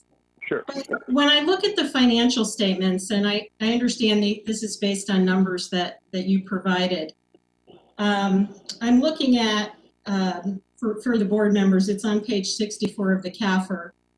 It shows it shows a table of expected rates of return by asset class, and it says there the long-term expected nominal rate of return is 6.16%. So I guess my question is, how does the 6.16%, if that's the expected return on assets, how does that correlate to the 7% discount rate that we're using to discount the liability? So Gabby wants you to measure, to kind of look at, based on your asset allocation, what those capital market assumptions are. So that's what your investment advisor expects to earn based on the funds that they put the assets in long term, right? And those tend to be over 10 to 20 year terms that they're doing theirs. They're kind of projecting out. So you kind of, based on their different percentage of where your assets are, you kind of want to do the weighted average of what those expected returns are going to be, plus the underlying inflation assumption, and that's kind of a ballpark of where your expected long-term rate of return is going to be. So you know that should be more like the target of where you want to be. Because if you're really in all fixed income type of things, where you're only going to earn 4% or so, you really can't use a 7% assumption. You know, so depending on what your funding policy is and your asset mix policy, what that is, you kind of look at that, and then you apply the capital market assumptions based on their GASB standard. We wanted to look at it to come up with a weight, a blended rate, what that rate is expected to do. Your funds are expected to earn over the lifetime. So 6.1%, that's a little low. You know, so we looking at that. But is this based? So is that 6%? That 6% is 6.16%. That's based on our actual asset allocation. At that point in time, and I know they were going to change that this year, so I don't know what it is that current allocation is, and we'll look at that at 7. You know, we'll update that for the 7/1/20 valuation. Okay, so that's 6.16%. That's not an actual assumption that goes into our Is that an actual assumption that goes into our numbers or not? Or is it just a way? Okay, it's just a way to. Is that just a way to evaluate whether our discount rate's reasonable? So we have a discount rate of 7%, but based on our allocation, the expected long-term rate of return on assets is, is like whatever, 84 base, it's quite a bit lower. So, okay. Well, that's a good thing to, I guess, focus on. And so, because I was noticing, not just an observation, we have disclosures in here on the state teacher plan, and I noticed those rates were the same. They use a discount rate that actually correlates to their expected long-term rate of return on assets, and ours is different. So, just to ideally, you'd like them to kind of meet. You want them to kind of go together. Hopefully, we'll get to that. And again, like I said, you've changed your investment advisors, so we'll see how they've reclassified some of your assets, and again, what their long-term rates of return are, and hopefully, it's closer to what the assumption is that we want to use. Okay, got it. And I have additional questions, but I'll let someone else go. Thank you. Just if I could follow up on what Stefan said and what our investment advisors say. They did, in our last JRIB meeting, they did an analysis projecting 30 years into the future and, trying to figure out what they suspect the average return on our investment is going to be. And I know there's talk about changing discount rate, and what they said was that 7% is definitely not out of the question over the long run. That there's a range that they predict over each of the 30 years, and 7% falls within that range. I think the average was So it's something less than that, but it's definitely achievable. So I just wanted to piggyback on what Stefan was saying. Yep, thank you. Yeah, and a lot of times the range they'll kind of say is with 25 to 50 basis points around what the long-term nominal rate comes out to be. Okay, thank you.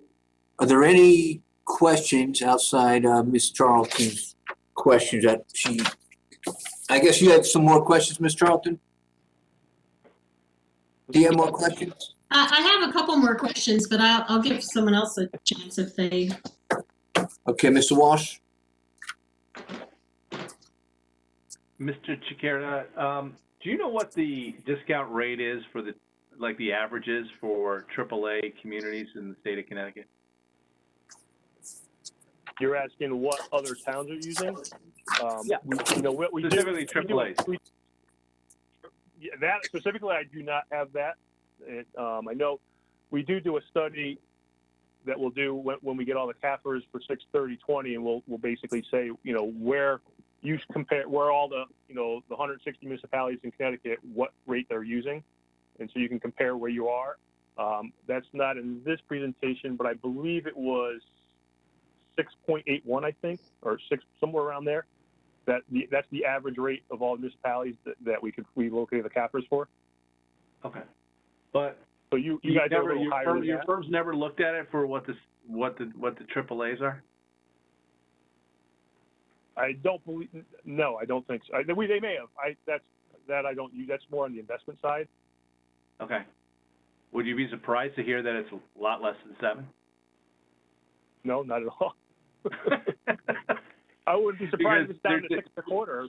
Well, because the AAAs are normally a little bit more conservative with, how they handle the finances of their own towns, and it's why they have AAA ratings. And I think we are kind of an outlier at 7.0 for a AAA community. Even if you just looked at the AAAs that are within Fairfield County, let alone the AAAs that are for the entire state. In regards to our pension, where do you see us going? Do you think you see our liabilities and things increasing? Because, we have this alleged malfeasance, and I'll stress the word alleged, by, a dramatic loss in our asset base by one of our investments. I mean, this doesn't seem like a lot of the things are moving in our favor. So I don't know where your current assets are. I would think they've improved since 6/30 for sure. I would hope they did. I'd be surprised if they didn't. So I think some of that, there's been some short-term pain for sure. I think that, so we got to remember we have two different types of plans. We have the town plan, which is a closed plan. I see those liabilities, just about getting to the peak. As one of the someone had asked, where were we in that cycle? Maybe another year or two, and then they're going to start dropping off, or level your cost to fund that plan is going to start decreasing, right? Because you've been frozen long enough, closed to new entrants long enough that now you're going to start getting on that downward slope where costs start to go down. On the police and fire, because it's an open, ongoing plan, liabilities are going to still continue, right? But your assets should also continue to grow, right? Because nothing. Say the plan was fully funded, or you're starting today. If you're always funding the benefits that are earned that year, your plan should be, fully funded going forward, right? If you always pay what they earn that year, the difference being sometimes you have to make up the losses of assets. Okay, but as Mr. So Charles said, the liabilities are going to go up. Costs will go up, and I think they'll level off. A little bit more. They'll be a little higher, maybe in the 14 million range, and that'll be your level off, unless you get some substantial gains on the asset side. All right. Again, that could obviously change if you get significant losses, right? If the market continues, you have another big nosedive at the measurement date, that could have an impact. Because right now on the town side, we have 10 million in unrecognized losses, right? So that means the actual value of assets is 10 million higher than the market value. On the police and fire, that's about $8 million of unrecognized losses, and that's almost entirely due to the drop that we saw in the first quarter of this year. But, now if we measure that now, 12/31, I got to believe they probably fully recovered or darn well close to that. So as you might know, they haven't. Lori's saying no, they haven't. I don't know. I haven't seen the statements. So I don't know that for sure. I just know the stock market's gone up. So from where it was, I would expect the assets to have recovered somewhat. Maybe not 100%, but, closer to where it was before, back in 12/31 last year. Okay. And with some of the smoothing that's going on, how much is that adding every year based on what you're seeing? Like, is it being added to the liabilities based on smoothing? So smoothing. That's going up, right? It's not going down? The smoothing's not going down, right? Well, like I said, because you have unrecognized losses, so that's actually kind of lowering your contribution a little bit because you have 10 million unrecognized losses that's being smoothed over the next couple of years. So so now say you have 2 years of big gains, that could flip flop the actual value of assets. So your actual value of assets could be actually lower than your market value if you have unrecognized gains. That's not the case this year. Last year I believe the actual value was a lot closer to market value. Do you see? Have you calculated what the budgetary actuarial value is yet? Well, the ADEC, what the ADEC this coming year is going to be? We gave them a budget, an estimate, and let me just see what that does. The numbers was, I think, between, again, it depends on what ultimate assumptions you come in at. I think it was between 12.75 and 14.25 million. Okay. Well, I might guess they probably have a 13 million or so placeholder. So now we'll see, how the liabilities, were there gains or losses on the liability side? And that I don't know yet, because we haven't measured them.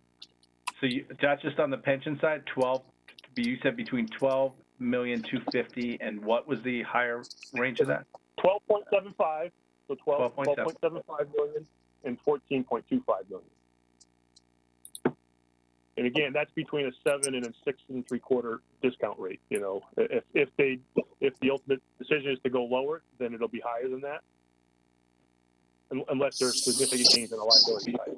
Again, I don't know yet, so I don't want to. So this is where we think it's going to be. It'll probably be most likely in that range. And that compares to what was the amount last year? 12. I think it was right around 12, 11.9 or so. Somewhere around there. Yeah, I think it was 11.9 because it was about 10 million before the mortality assumption changed.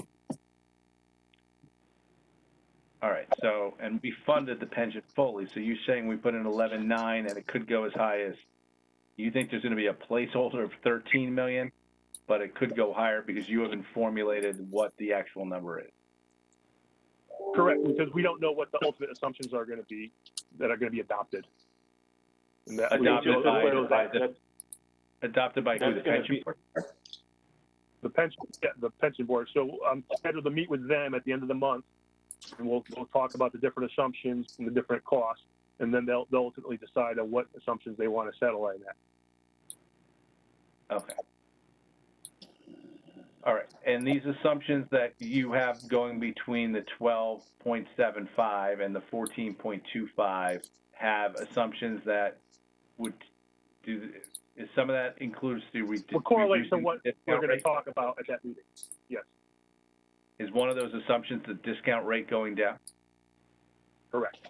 That would be the higher number, the 14.25. And what in the 14.25? What is that? What's that assumption for the discount rate going to? 6.75. 6.75. So if it's lower than that for some reason, then it would be more. Yeah. Okay. Okay. I'm done for right now, Mr. Brown. I see Ms. Charlton has her hand up. I don't want to monopolize the conversation. All right, thank you, Mr. Walsh. Back to you, Ms. Charlton. Thank you, Mr. Chair. Mr. Jakarta, thanks for giving us those estimates. I was concerned the number might be higher, and specifically because I was looking at the amounts in the financials where we essentially report what the actuarial gains and losses were for the year. The way it's referred to in the financial statements is deferred inflows and outflows. So those are the differences, obviously, between our assumptions and what came to be. And if I look at, I'm on page 69 of the CAFR, but for what it shows there is that the net deferred expense was $38 million for the year, and then it subsequently it also shows how that gets amortized out over the next 5 years, and the impact on 2021 is like not over $9 million. So I was looking at that, and it kind of I found it shocking, because that effectively is $9 million is practically the entire amount we funded last year for the pension. So how does that factor into the ADEC, and how does that compute in comparison to the numbers that you just threw out there a couple minutes ago? Okay. What page did you say it was on? I didn't get to that page, but I can answer your question regardless. Yeah, sure. It's page 69 of the CAFR. And again, what it shows for the for the town pension and the police and fire, it shows deferred expense generated this year of $38 million.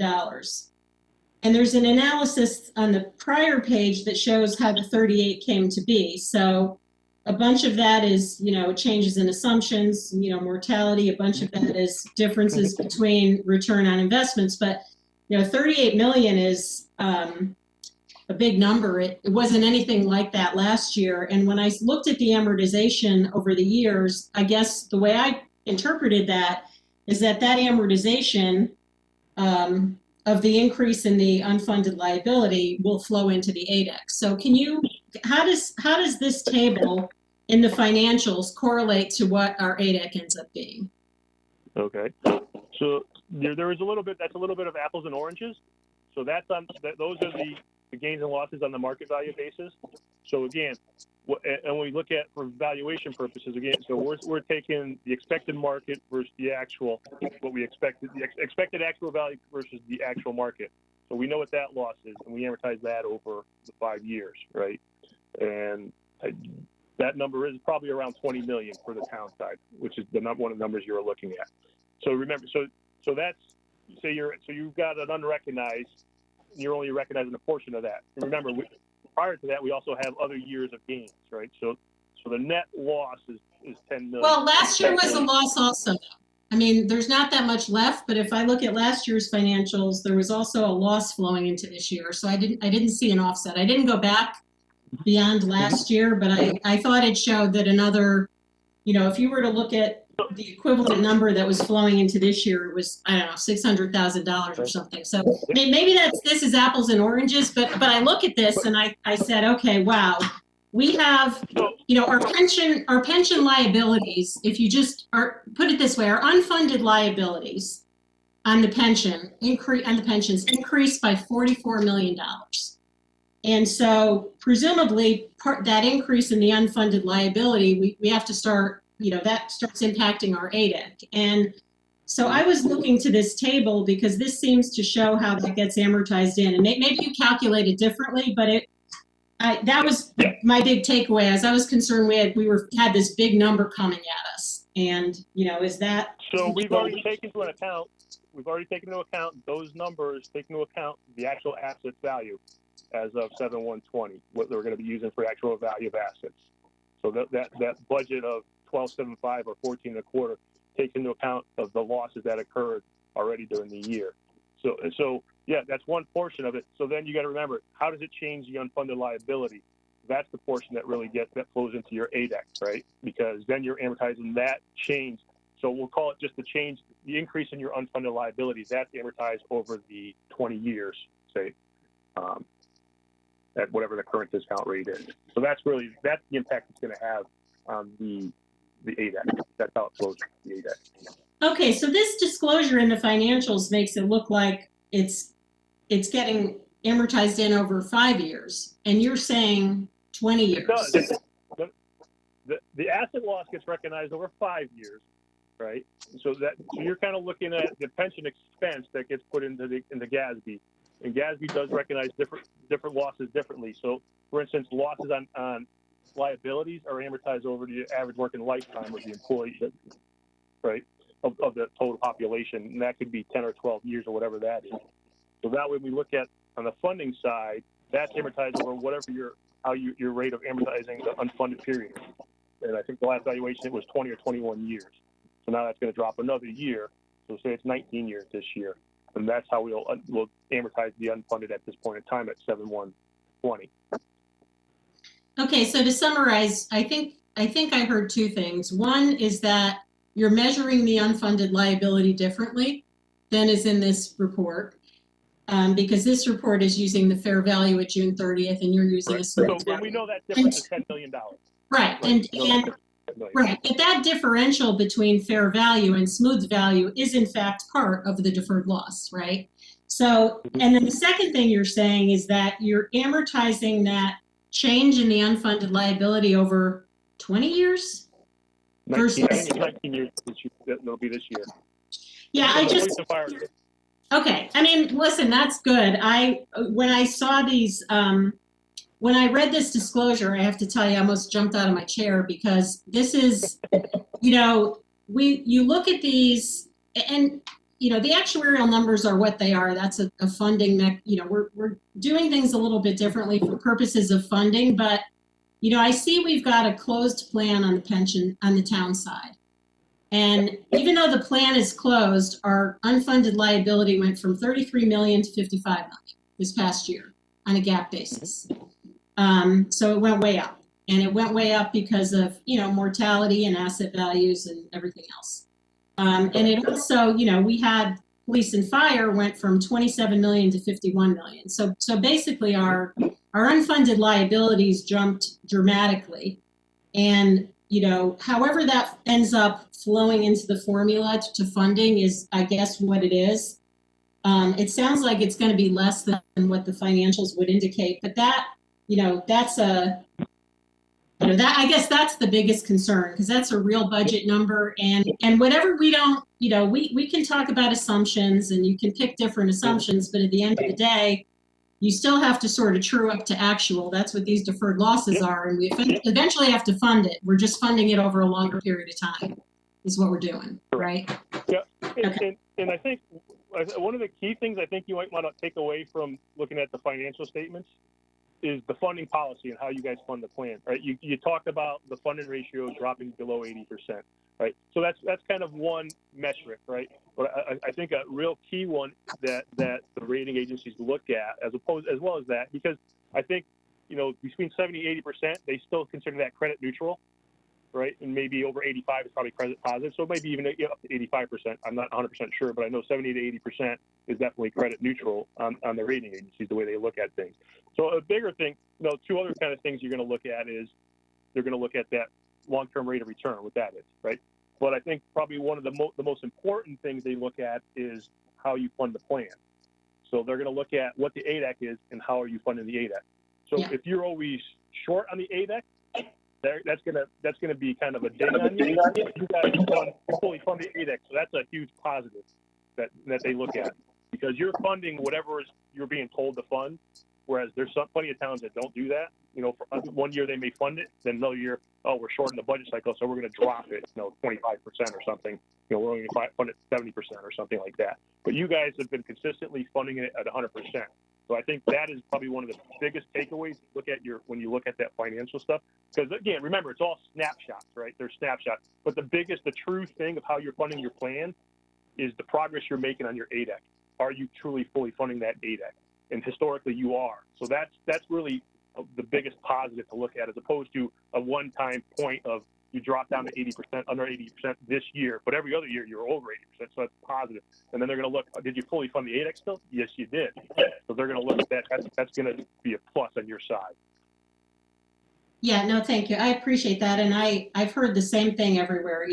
Our commitment to fully fund the ADEC is critical, and agencies view us. But the only thing I would say about the 80% is listen, make no contention that 80% is a magic number. I think trends are important though. And I think, the gross numbers are important. And so the 78% is a point in time that might go up to 80 next year. It might go down, whatever. I think that's less important than as we look over time. There have been things that have happened both in terms of rate of return on assets, experience, people living longer, et cetera, that have driven our funded status on a consistent downward trend over time, from 100% down to 78%. So for me, I think, I just looked at that 78% because not that it's a, one number is a magic number, but it's part of a trend. And I for that reason, it's worthwhile highlighting. So, thank you. I agree, And you're kind of looking at that magic 80, and then all of a sudden it drops. It's a 7 instead of an 8 now. It definitely catches your eye. Yeah. So when our ADEC last year for the pension went up about 2 million because of the mortality assumption. So you're saying this year's ADEC is going to go up a couple of million from last year. So over a 2-year period, our pension ADEC is increasing by like $5 million or something, right? Is that? Again, I don't know what the final numbers this year, but potentially you could, because we know it's gone up from the 10 million placeholder to 12 million, right? Just from the mortality. Yeah, because I think it was. Yeah, I think we had a high. I guess my point is we're coming off a high base. Like last year, that $2 million kind of blindsided everybody a little bit, and it is what it is. But what you're saying is we shouldn't expect to be flat this year. It's going to go up from that, from everything you're seeing so far. Okay. Based on if we're going to truly look at lowering the discount rate, yes, I would expect it will go up. And if we don't lower the discount rate, it will not go up. Is that what you're saying? It'll probably go up a little bit. Again, I don't know on the liability side where we're at. Because we've already, the GASB hadn't measured the liability, the change in mortality before until this year, right? It captures it at the end of the year, right? But we had already captured the mortality change last year at 7119. So we already have that on the funding side. We already know we're already there at that 12 million number. So depending on how everything else unfolds on the liability side, whether there's lower than expected salary increases, were there more retirements, less retirements, did we have favorable or unfavorable mortality experience? Those things I don't know yet. I know that I know that 15 people did pass away this past year, but I don't know how that's going to overall impact. Those could have been people that were 90 years old, and that they have a small impact on the liability. Whereas if someone was younger and they had passed away, that's going to have a bigger impact on the liability savings. So I don't know that. I won't know that until the end of the month. Gotcha. Okay. I thank you for that perspective, and thank you for explaining that table. I have just one question on a different topic of OPEB, but why don't, Mr. Chairman, if you'd like to call on someone else. No, that's okay. Just finish up your questions and okay. Start to wind this item down. Okay. So the last question I have on the OPEB plans, and I had kind of given a heads up. Can someone, I don't know whether this is Jared or Stefan, can you just give us a Reader's Digest version of our OPEB plans? How do they work? What is the benefit that is actually provided to retirees? Do they just get to be in our group insurance plans? Do they get to be at a discount rate? Is this a Medicare supplement? Are there caps? Are there limits? Like, how did these, we have 3 plans. Can you just very briefly and tell us how they work? All right, we'll start with the town plan, okay? And the town and police and fire are pretty much the same kind of plans, right? So they are self-insured plans. The town pays benefits.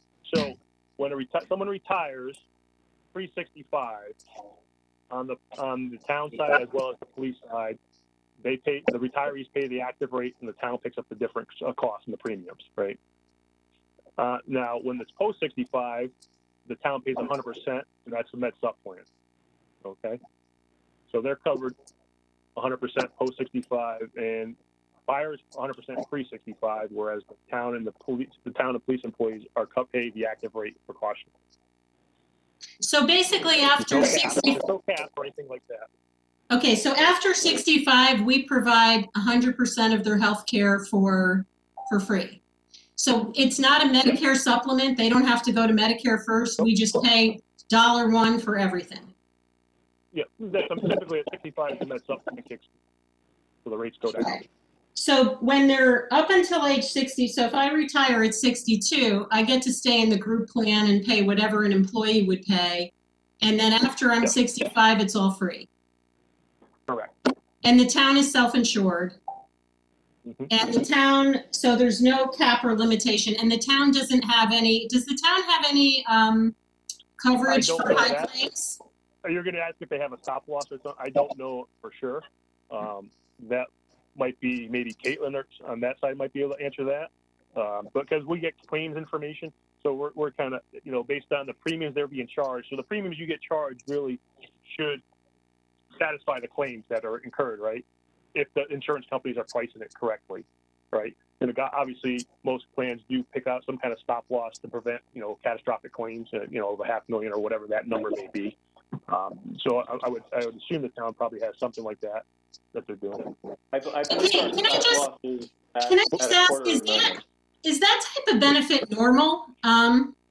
Like cost free to the retiree? Is that normal? I'm not going to say what's normal. Are you going to say, are you an outlier? No, absolutely not. You're not an outlier. But over the years, there's been more cost sharing going on, where they're trying to push more of the cost onto the retirees. But remember, now all those kind of benefits are all bargained for, right? So that's when when those collective bargaining comes up, then you go to the table and then you kind of, the HR group will hammer that out with the different unions. No, I get, but they don't even have to go to Medicare first. Like we just pay everything. Well, typically you go to Medicare unless you're a non-Medicare eligible, which is really, that's a teacher thing that are non-Medicare eligible. Whereas, there might be some old time police and fire that may be non-Medicare eligible, but I doubt it anymore, because we're pretty far past that point in time. So 65, they all switch over to the med sup plan. That's it. Okay, so and there's no and so just to summarize, so for town and police and fire, and this benefits provided to existing employees and new employees that will be starting. They get this because we made a big effort to sort of freeze the plan for new hires. Way off the agenda. Mr. Testani, we're talking I about. understand, but Hold on a second. Don't interrupt. I'm asking for point of order. I can interrupt. I'm a board member. Okay, overrule. Mr. Alton, go ahead. Sure, thank you. And Mr. Testani, just for your benefit, I actually did. I wasn't speaking with you. I wasn't speaking with you. Thank you. Okay. So that's town and police and fire, and that I'm just clarifying. Unlike the town pension plan, which was frozen for all new employees, there's been no changes to this plan, correct? Correct. Okay. So And you then- also have to remember, and another thing to remember, that now new employees that may be in the DC plan on the town side should be eligible, most likely are eligible for the retiree medical, for the OPEB plan. Gotcha. Okay, Unless thank you. I don't recall being a specific date where if you're hired after such a date that you're no longer eligible for retiree medical. Every time we do the valuation, we look for updated contracts to see if there's been any plan changes in that. I don't believe there has been on any of those yet.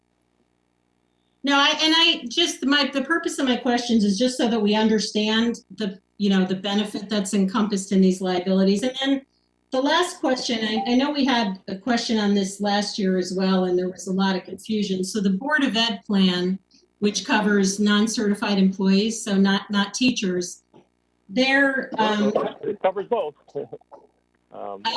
Okay, for OPEB. Well, can you just, very briefly explain that one? Okay, so the Board of Ed plan is an unfunded plan, and that is 100% retiree paid. So now, and I don't want to get into too much detail because it's getting late and it's really a bigger topic. So really what the cost is on the Board of Ed plan is what we call the implicit rate subsidy, right? And it does cover non-certified employees, but the bulk of the cost on the Board of Ed is due to certified teachers and administrators, right? I mean, I think of that 22 million, probably only a $500,000 is due to non-certified employees. The bulk of it is, so now, one of the things to know about in how the state works, in the state of Connecticut, under state statute, to retiring certified employees must be offered retiree health care, right? So that's a state statute. So that's why every town has to pick up the cost for teachers. Now, coverage is typically pre-65 only, right, for certainly the non-certified as well as certified, except that non-Medicare certified eligibles may be covered as well, post-65. And that's where a bulk of your cost is on the Board of Ed side. I think that number was like 14 million, I think, for the inactives. And the bulk of that is all post-65.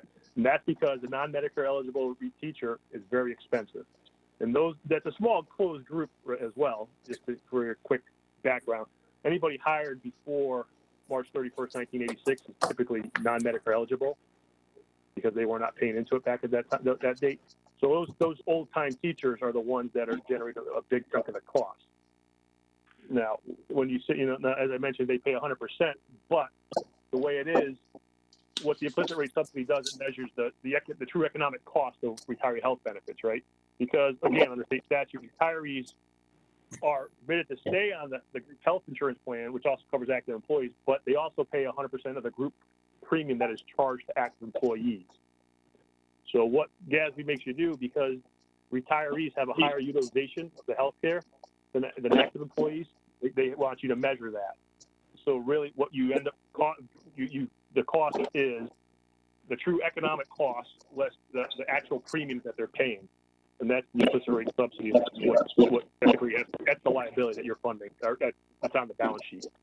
Okay, so just to put it maybe in a Our last question, and from this, and then we got to. Yeah, that's fine. So just to put it in a simpler term, the difference is basically we have retirees that are on the group plan, and they're paying a lower rate than they would otherwise, and so that sort of gets subsidized by the town. Gotcha. Okay, and Well, typically it's typically getting subsidized by the actives because that's the rate they're charged, and that difference in cost is what gets charged back to the town. That goes on their sheet. That because GASB requires you to measure that cost. right. I mean, if you didn't have retirees in your plan, you would have a younger population, you'd have lower experience, and you'd have cheaper premiums, right? So that's just the difference. Gotcha. Correct. And we don't fund that plan, and I'm assuming we don't fund it because of the way it's set up, and it wouldn't be normal to fund it, or do other towns fund those types of plans? There's a couple that do fund it that we work on, and really, I mean, your total outlay cost would be roughly the same that you would pay for the premiums. But what would happen out of the trust, you're gonna get reimbursed for some of the costs for the actives of their portion of the implicit rate subsidy. You kind of get reimbursed towards their premiums, but the outlay cost is the same. It's more kind of a financial mechanism of how you code it and cost it and put on your balance sheets.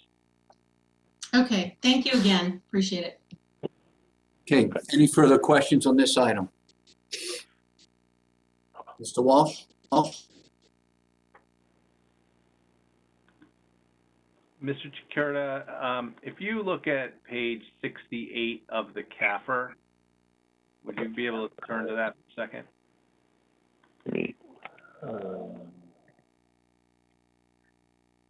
68, okay. Okay, towards the bottom of the page, and this might be an apples and orange question, so you have to point that out if it is. But where it states on there that the changes of assumptions and experience losses are amortized over the average remaining service period of actives and inactives in years for each of the following plans, and it says for the town employees plan, it's 3.7 years, and for the police and fire employees plan, it's 6.5 years. Is that the smoothing, or is that really So we're going to think of it this way: if the change in assumptions of the mortality was 20 million, you're recognizing that over 3.7 years. That's how it flows through on your expense. So that's what you're talking about. Is that what you're talking about on smoothing? It's not straight 5 That's not years? really a smoothing thing. That's more, we'll think of it as an amortization. Right? So Okay. that's, in my example, the 20 million is getting recognized over 3.7 years for the employees and over 6.5 years for the police, right? That's when that liability, what that does, it flows through the expense, right? So the expense is much more volatile under GASB, and that's Okay. only done in the disclosure. Okay. So And it doesn't correspond to the ADEC. So the apples is what the GASB requirement is, and it's 3.7 and 6.5. But when you do the smoothing, the actuarial smoothing, it's 5 years for all of them. No. I think you're getting confused with the smoothing. Okay. The smoothing is really for an asset value only. So what this would correspond to would be the 20 years of smoothing, of amortizing the unfunded liability on the pension side. Okay. All right. As opposed to GASB on the accounting side. So for funding, we're amortizing over a 20-year period, a closed period, or whatever that is. You know, police and fire is a little different because that's a longer period. Whereas GASB is doing it over the working lifetime, right? And the difference between why that's so much lower is because all the inactives, you're taking into that account, that number, that the average, and they're zero, right? So you have 0 plus whatever number for the active working lifetime is over the total head count. And that's why it tends to be a much smaller number. Okay. All right. Thank you. But that is an apples and oranges thing. It's one of the differences in how things work under GASB versus funding. That's what I thought you were going to say, so I appreciate it. Thank you. Yep, no problem. Thank you, Mr. Walsh. Any further questions? You know, my comment is, I think this would be a great discussion right before the RTM votes on these contracts. So there's a complete understanding of what they're voting for, and what the costs end up being over the long run. Because that's what it comes down to, right? That's what you said, Mr. Tricerta, is these contracts. If we're going to change this, we got to look at the contracts. Yeah, and typically the pension benefits don't change. You know, obviously they change. But OPEB, I'm talking about OPEB. But yes, absolutely. And typically the change that occur now when they bargain, they typically increase the active rate, which is the co-share as well. So the retirees will pick that, and they may do more cost sharing on the retirees as well. You know, those are the kinds of things that get bargained for going future forward, or they close the plan to new entrants. Right. No, good discussion. Okay, any further questions? Okay, thank you, Mr. Tricerta. Have a great night. I think we're done with you. Am I done? Yeah, you're. All right. Thank you. All right. I hope it was informative. I hope. It was good. Thank you. You know, I think you guys went in looking through mud, and now hopefully you can look through a clear glass window. Well, it's still mud, but maybe a little less mud. Oh no, Jim, you hurt me. I hope I did a better job of that. No, it was good. You cleared a lot of things up for us, and we appreciate it. You did. Mr. Brown. His hand. Mr. Brown. Mr. Walsh? After the meeting and the assumptions are determined by the Joint Pension Fund, could Mr. Chakurtis please send us what the ADEC is? Absolutely. Can you do that? You could do that through Mr. Schmidt? Correct, yes. I think that's how it goes, because he gets the final reports, yes. How long after that meeting does it take you to calculate what the ADEC is after that meeting? Well, typically, depending if it's assumptions we had anticipated before the meeting, which may not be, it shouldn't be, it's probably a week after, I would think. You know, it shouldn't be that long. All right. That meeting's on I think a Wednesday, she said. So the following week, I would have it sometime that next week. Okay. That meeting is, I think that meeting is, what is that? Where did I write it down? That meeting is, I think she said the 27th. Yeah, January 27th. So first week of February, you should know that. All right. Okay. And that's the pension side. The OPEB won't be known until the end of February. All right. Okay. Okay, thank you very much. All right, and we will talk again, I'm sure, in the near future. Yeah. Have a good night.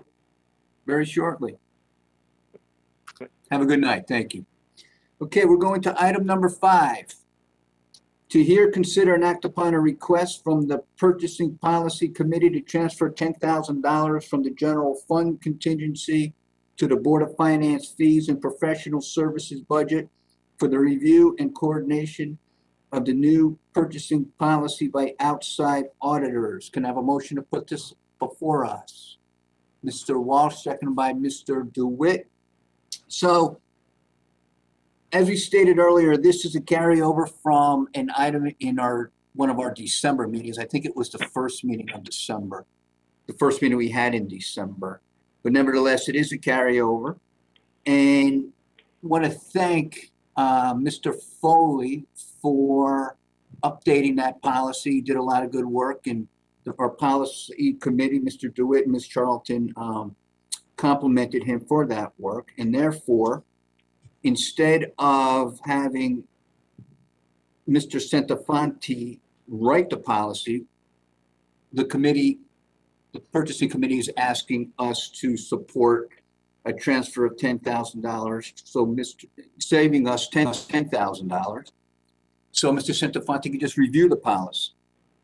And so I want to thank Mr. DeWitt and Ms. Charlton as well for taking the lead on this. And with that, before we vote, I'll turn it over to Mr. DeWitt. Yeah, thank you, Mr. Chairman. No, you did a good job of summarizing. The only thing I'd add is the actual proposal for Mr. Centofanti is a range. It's $7,500 to $10,000. So, you know, being a supply chain kind of guy, I always go in with the larger number, and then when you underspend, everybody's happy. So we're requesting a transfer of $10,000. Hopefully we come in at $7,500. But Mr. Centofanti very quickly looked at the data that Mr. Foley had sent, and that we spoke about in one of our December meetings, and was really excited to see that that new data. And again, he was also very happy to become a reviewer rather than a writer. So transferring this to our budget for us to write a PO against, it just makes it much easier thing to work on once we.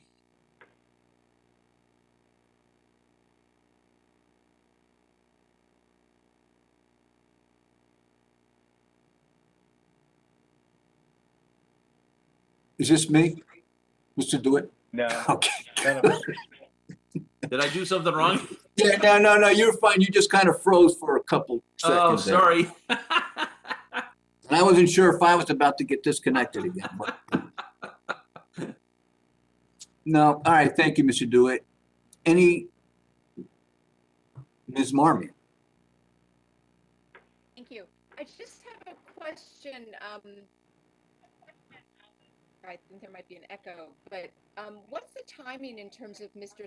Centofanti getting back to us with his comments? I can address that if you'd like, Mr. Yeah, Mr. DeWitt. Mr. Centofanti said that he didn't see any trouble with being done in the first calendar quarter of the year, so by the end of March or earlier. That's great news. Thank you. Actually, fun, and maybe Ms. Charlton can comment too. That actually was his estimate to do the writing. We didn't re-ask him again, did we, Lori? How long it would take to review? I would assume probably less time. Yeah, I think it may not take him as long. I think he was just trying to give us a date that would fit into his set schedule, and he's, I guess, dealing with his busy season. This is a piece of work that I think he is going to work on personally versus delegated to lower level staff. And so, I think his estimate was 30 to 40 hours kind of to review the whole thing and provide a deliverable to us and comments on any, attend board meetings and give the board any other advice. So, he was just trying to give himself time to get that done. Hopefully it'll get done earlier, but we asked him if he could commit to March 30th because we didn't want it to drag beyond that. So. Yeah, good point. Thank you. Okay, thank you. Any further, Mr. Testani? Yes, thank you, Mr. Chair. Just have a quick question, more, it might be more of an observation for Mr. DeWitt and Ms. Charlton. It sounds like, and I know from our previous meeting, that the administration, specifically the first selectwoman, had a lot of input into getting this revised and to directing Mr. Sedefani to help the working group and address the audit, ask for a new policy. So it sounds like there was a lot of cooperation, for lack of a better word, between the first selectwoman, the purchasing, and I'm personally, I plan on supporting it. Obviously, I prefer the cost, as Mr. DeWitt alluded to, the lower figure of the 7,500. But I'll vote in favor of it to move it along, and I just think it should be acknowledged that the administration seems like did a lot of work to organize this and move it forward. Do I have that summary kind of on track there, Mr. DeWitt and Ms. Charlton? Yeah, I think the administration did a lot of work on it. I think the only thing I might clarify from your statement is Mr. Centofanti was not involved in the process with the working group. So Okay. the administration did it separately, and what he's going to do is help to Revise it and benchmark it against his recommendations in the Right. audit. So yeah. Okay. Thank you. Yeah, and just for total clarity, Ms. Charlton and I were the ones that actually requested Mr. Centofanti be involved. But it does go without saying, the first selectwoman did support Mr. Foley, doing this work and pushing the policy team forward. So, I mean, yeah, there's been a lot of good work, inside town hall, if that's what we're talking about. That's great. Exactly. Well, that was sort of, I wanted to get an idea of what transpired. So it certainly seems like a good plan to move forward with. And again, hopefully at the lower cost, like you alluded to, Mr. DeWitt. Okay, thank you. Any further questions on this item? Okay, nice job. We'll put this up for a vote. All in favor of this motion, say aye. Aye. Aye. Okay, it is unanimous. Thank you. Thank you. Going to item number 6, to hear, consider, and act upon the draft minutes of November 17th, 2020, December 1st, 2020, December 9th, 2020, December 16th, 2020, and December 21st, 2020. Can I have a motion to put this before us? Mr. Mottola, seconded by Mr. DeWitt. And I want to start off by thanking Ms. O'Brien for these minutes. They're very thorough and well written, and she did exactly what was asked in one meeting where she put down verbatim what our town attorney, Mr. Baldwin, was stating in regards to giant steps. So I just want to thank her for doing that. And we'll put these minutes up to a vote. And we'll start with November 17th. Any comments, questions on the minutes for November 17th? Seeing none, all those in favor of the minutes for November 17th, 2020, say aye. Aye. That is unanimous. On to the minutes for December 1st, 2020. Any questions, comments on the minutes for December 1st? Seeing none, all those in favor? Aye. Aye. Aye, okay, that is unanimous. Moving on to December 9th, 2020. Any questions on the minutes for December 9th? Seeing none, all those in favor? Aye. Say aye. Aye. Okay, that is unanimous. The minutes for December 16th, 2020. Questions, comments on the minutes for December 16th? Okay, seeing none, all those in favor? Aye. Aye. That is unanimous. And finally, for the minutes on December 21st, 2020. Any questions, comments on the minutes for December 21st? Okay, seeing none, all those in favor, say aye. Aye. That is, Ms. Marmion, you good? I'm standing. Okay, that is Unanimous. Okay, I wasn't thank you. present, Mr. Chairman. Oh, you have a question? Abstaining. You abstain. Okay. I was, yeah. Okay, you were absent. Okay, so Ms. Marmion abstains. The rest of the board voted in favor. Thank you. Okay, that was a lot of meetings in that short period of time. It felt like there's 5 more meetings. I don't know. I thought there was going to be more minutes. That was just one in November and the rest were December. We just went through like 6 minutes. Seems like there was 12. I can't believe Ms. O'Brien got these done so quickly because they're so complete. They're really great meeting minutes. Yeah. I'd like to thank her as well. I thought there were some great meeting minutes, and she did a great job. Okay, thank you. Moving That's on. reflected in the meeting minutes of this meeting, please. You can compliment Ms. O'Brien. You can compliment your minutes. Verbatim. Okay, going to item number 7, to hear, consider, and act upon any communications. Mr. Schmidt, I'll start with you. Do you have any communications for us?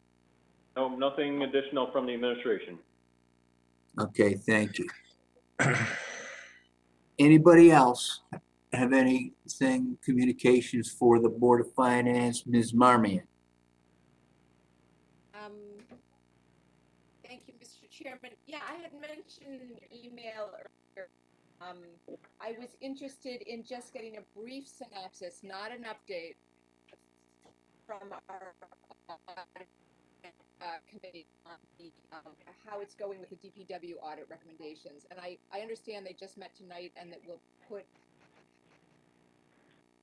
formal item for next in terms of a full update. But is there anything that they can communicate just to provide a brief synopsis? Yes, they can, and I'll turn it over to, I'm going to talk about our committees in a few minutes, and I'll just start with the audit committee. Just who's on what committee and who volunteered for what committee. So on the audit committee is Mary LeClaire, Lori Charlton, and myself. And I'll let Lori and Mary give the update, but just want to inform the board that Ms. LeClaire nominated Ms. Charlton to be the chair of the audit committee based on time commitments and Ms. Charlton's background. And Ms. LeClaire was voted in as vice chairman, and I was the only one left standing, so I am voted secretary. So that's the audit committee for the year 2021. So with that, I'll turn it over to Ms. Charlton or Ms. LeClaire to give an update. Mary, I can give a quick update if you like. So Ms. Marmion, we did review the progress on the DPW audit report. Is anyone else hearing an echo? Or just me? I'm hearing an echo too, so I'm not sure where that's coming from. Let's start by everyone go on mute and see if that stops it.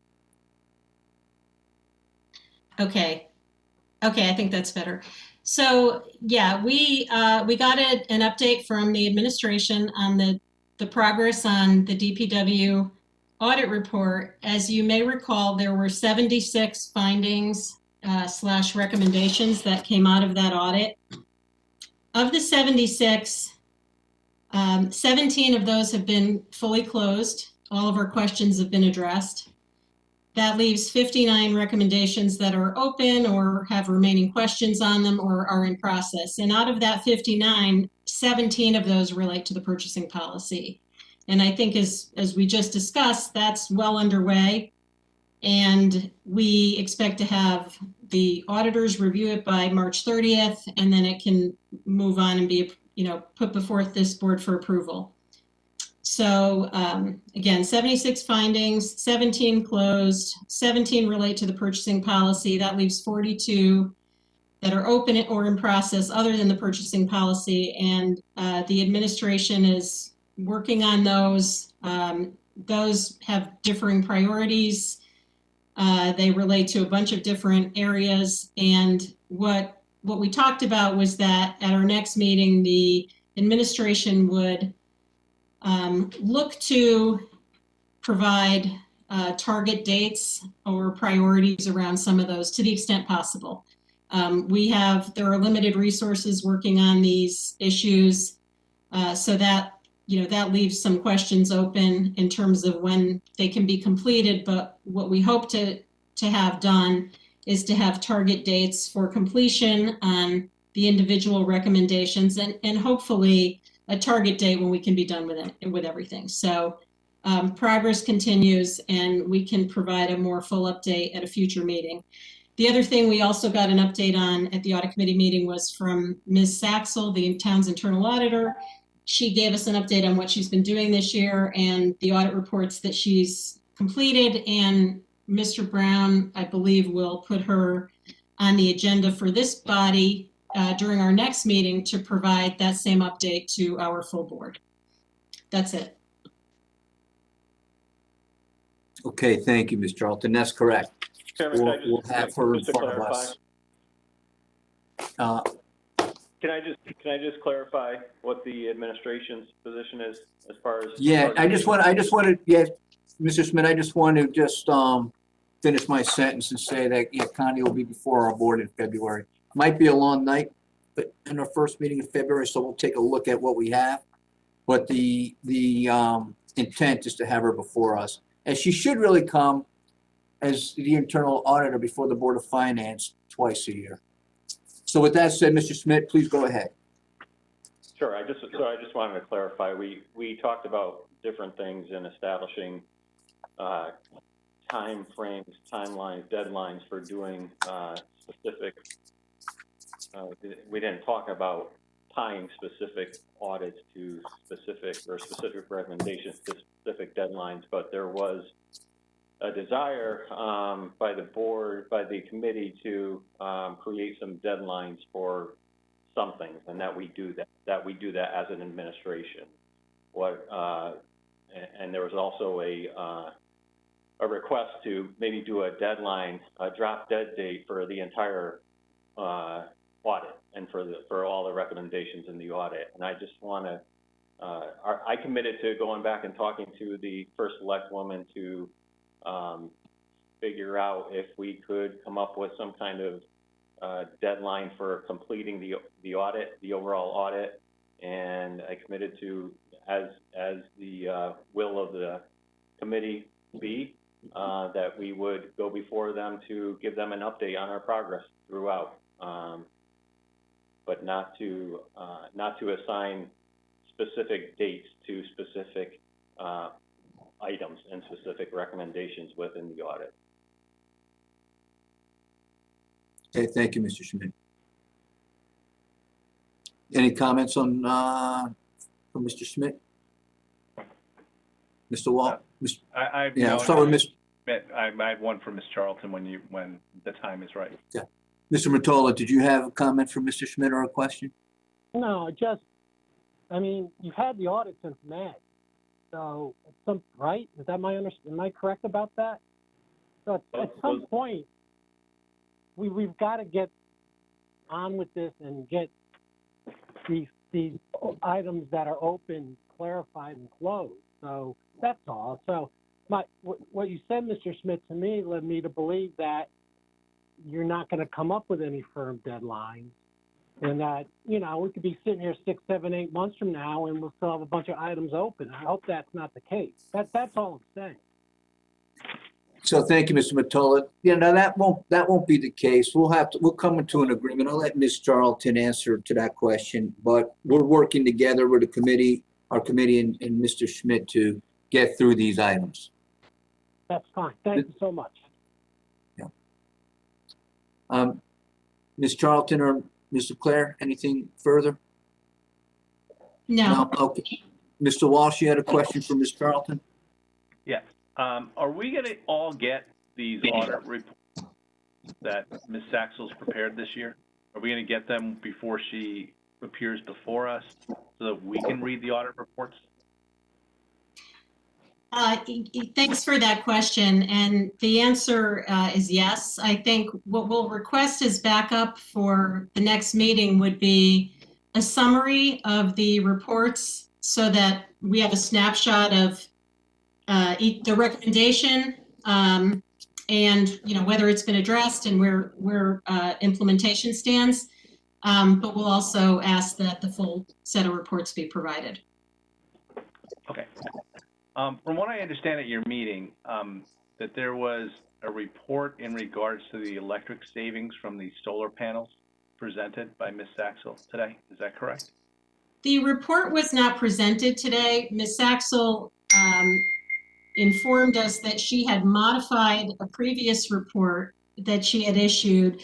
There was an audit done, well, I'll call it an audit, but it was an analysis that she had done around solar usage and whether, you know, our process around entering into solar contracts, you know, many, many years ago, and whether those had worked out for the town. And so the initial report that we saw on that was that there were some recommendations around how those contracts got approved, how they got reviewed, et cetera. And so we needed some improvements around the process, but that there had in fact been modest savings from going solar versus, you know, staying with electric. What she told us tonight, again, we did not see the report, was that she revisited the analysis and revised her report because the electric rates she was using were actually a little bit higher.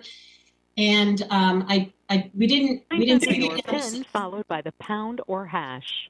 Whoops. If you do not know your PIN, please enter pound or hash. I don't know what that is, but so in any event, we didn't see the report, so I don't know what the final answer is in terms of what savings or extra costs these solar agreements, you know, generated. But we know that the report was amended, and we'll get a fuller summary of the actual results of that as well as the report before she comes before the Board of Finance. Okay, as long as she's prepared to talk about it, and if she needs anybody else there from the Department of Public Works to be there in that regard, because we were sold on that program, on the drastic savings we would have. And if we're not getting those savings, or people knew about that, that is going to be a problem. Yeah, I think that was the reason the audit was done, was to actually dive into that and to look back with a retrospective and see whether the savings actually materialized. And again, I think there's that analysis, but there were multiple other recommendations about how we improve that process and do better analysis in the future so that we're measuring, you know, potential costs and savings more accurately, and we can have better information before we actually get into these deals. So we will we'll see the results of that when she comes before us. But you're spot on. That was the reason for the audit, was to actually figure that out. Yeah, because we, you know, spent a lot of time and we were promised a lot of things, and that these numbers were solid, and that's one of the only reasons we went down this road. And, you know, we're in this agreement for a long time, and if we're not going to have savings and it's going to cost us a lot more, it's going to be a problem. So I look forward to that. I appreciate the audit committee doing that, and I look forward to a lengthy discussion on that evening. Okay, thank you, Mr. Walsh. Okay, so that takes care of the audit committee. Mr. Chair, if I may. Mr. Schmidt? I just wanted to let you all know that, and related to the DPW audit, that the first select woman does plan on addressing and updating everyone when the budget is announced, and so she will give a full update. And you know, one of the things that has made this difficult, in addition to the, you know, just a general lack of resources, is that we have a new, as you all know, we have a new DPW head director. So he's getting up to speed, and you know, will obviously be essential in feedback on these recommendations, and also going forward on the how we address them. Okay, thank you. And this came before us, this solar panel project, how many years ago? There was a number of them. Yeah, there was a number of them, but years ago. I mean, not from previous administration. I don't know, 5 to 6 years ago. I thought it was like 7 or 8 years ago. It's at least 5 years, you know. Okay, so it's the right time to do this audit and we can, I've always questioned the savings on these solar panels, from day one. I never knew, it's tough to know if they're gonna work or not, but if this 5 years ago, it was the right time for the audit. I'm glad the administration did the audit and we'll get the update in February. Okay, very good. Now, that's the audit committee. We have a fund balance committee that's going to be chaired or is going to be chaired by Mr. Walsh, Mr. Claire's on that committee, and Mr. John Matola. Now, the fund balance committee is going to come into play when we start our budget discussions on our fund balance. So I would suggest that committee get together over the next 6-8 weeks, so we're prepared to discuss the fund balance and the committee's recommendations for our budget. And then we have our budget committee chaired by Mr. DeWitt, and Ms. Marmion is on that committee, and Mr. Testani. And that'll come into play basically when the budget is over and we review, the good, the bad, and the ugly, as Mr. DeWitt says. So those are our committees for 2021. Is there any other acts upon any communication? Okay, seeing none, we'll go to item number 8. Can I have a motion to adjourn? Mr. DeWitt, seconded by Mr. Walsh. All those in favor? That is Aye. unanimous. All right, good night, everybody. Thank you. Have a great week. All right, good night, everybody. Aye. Thank you.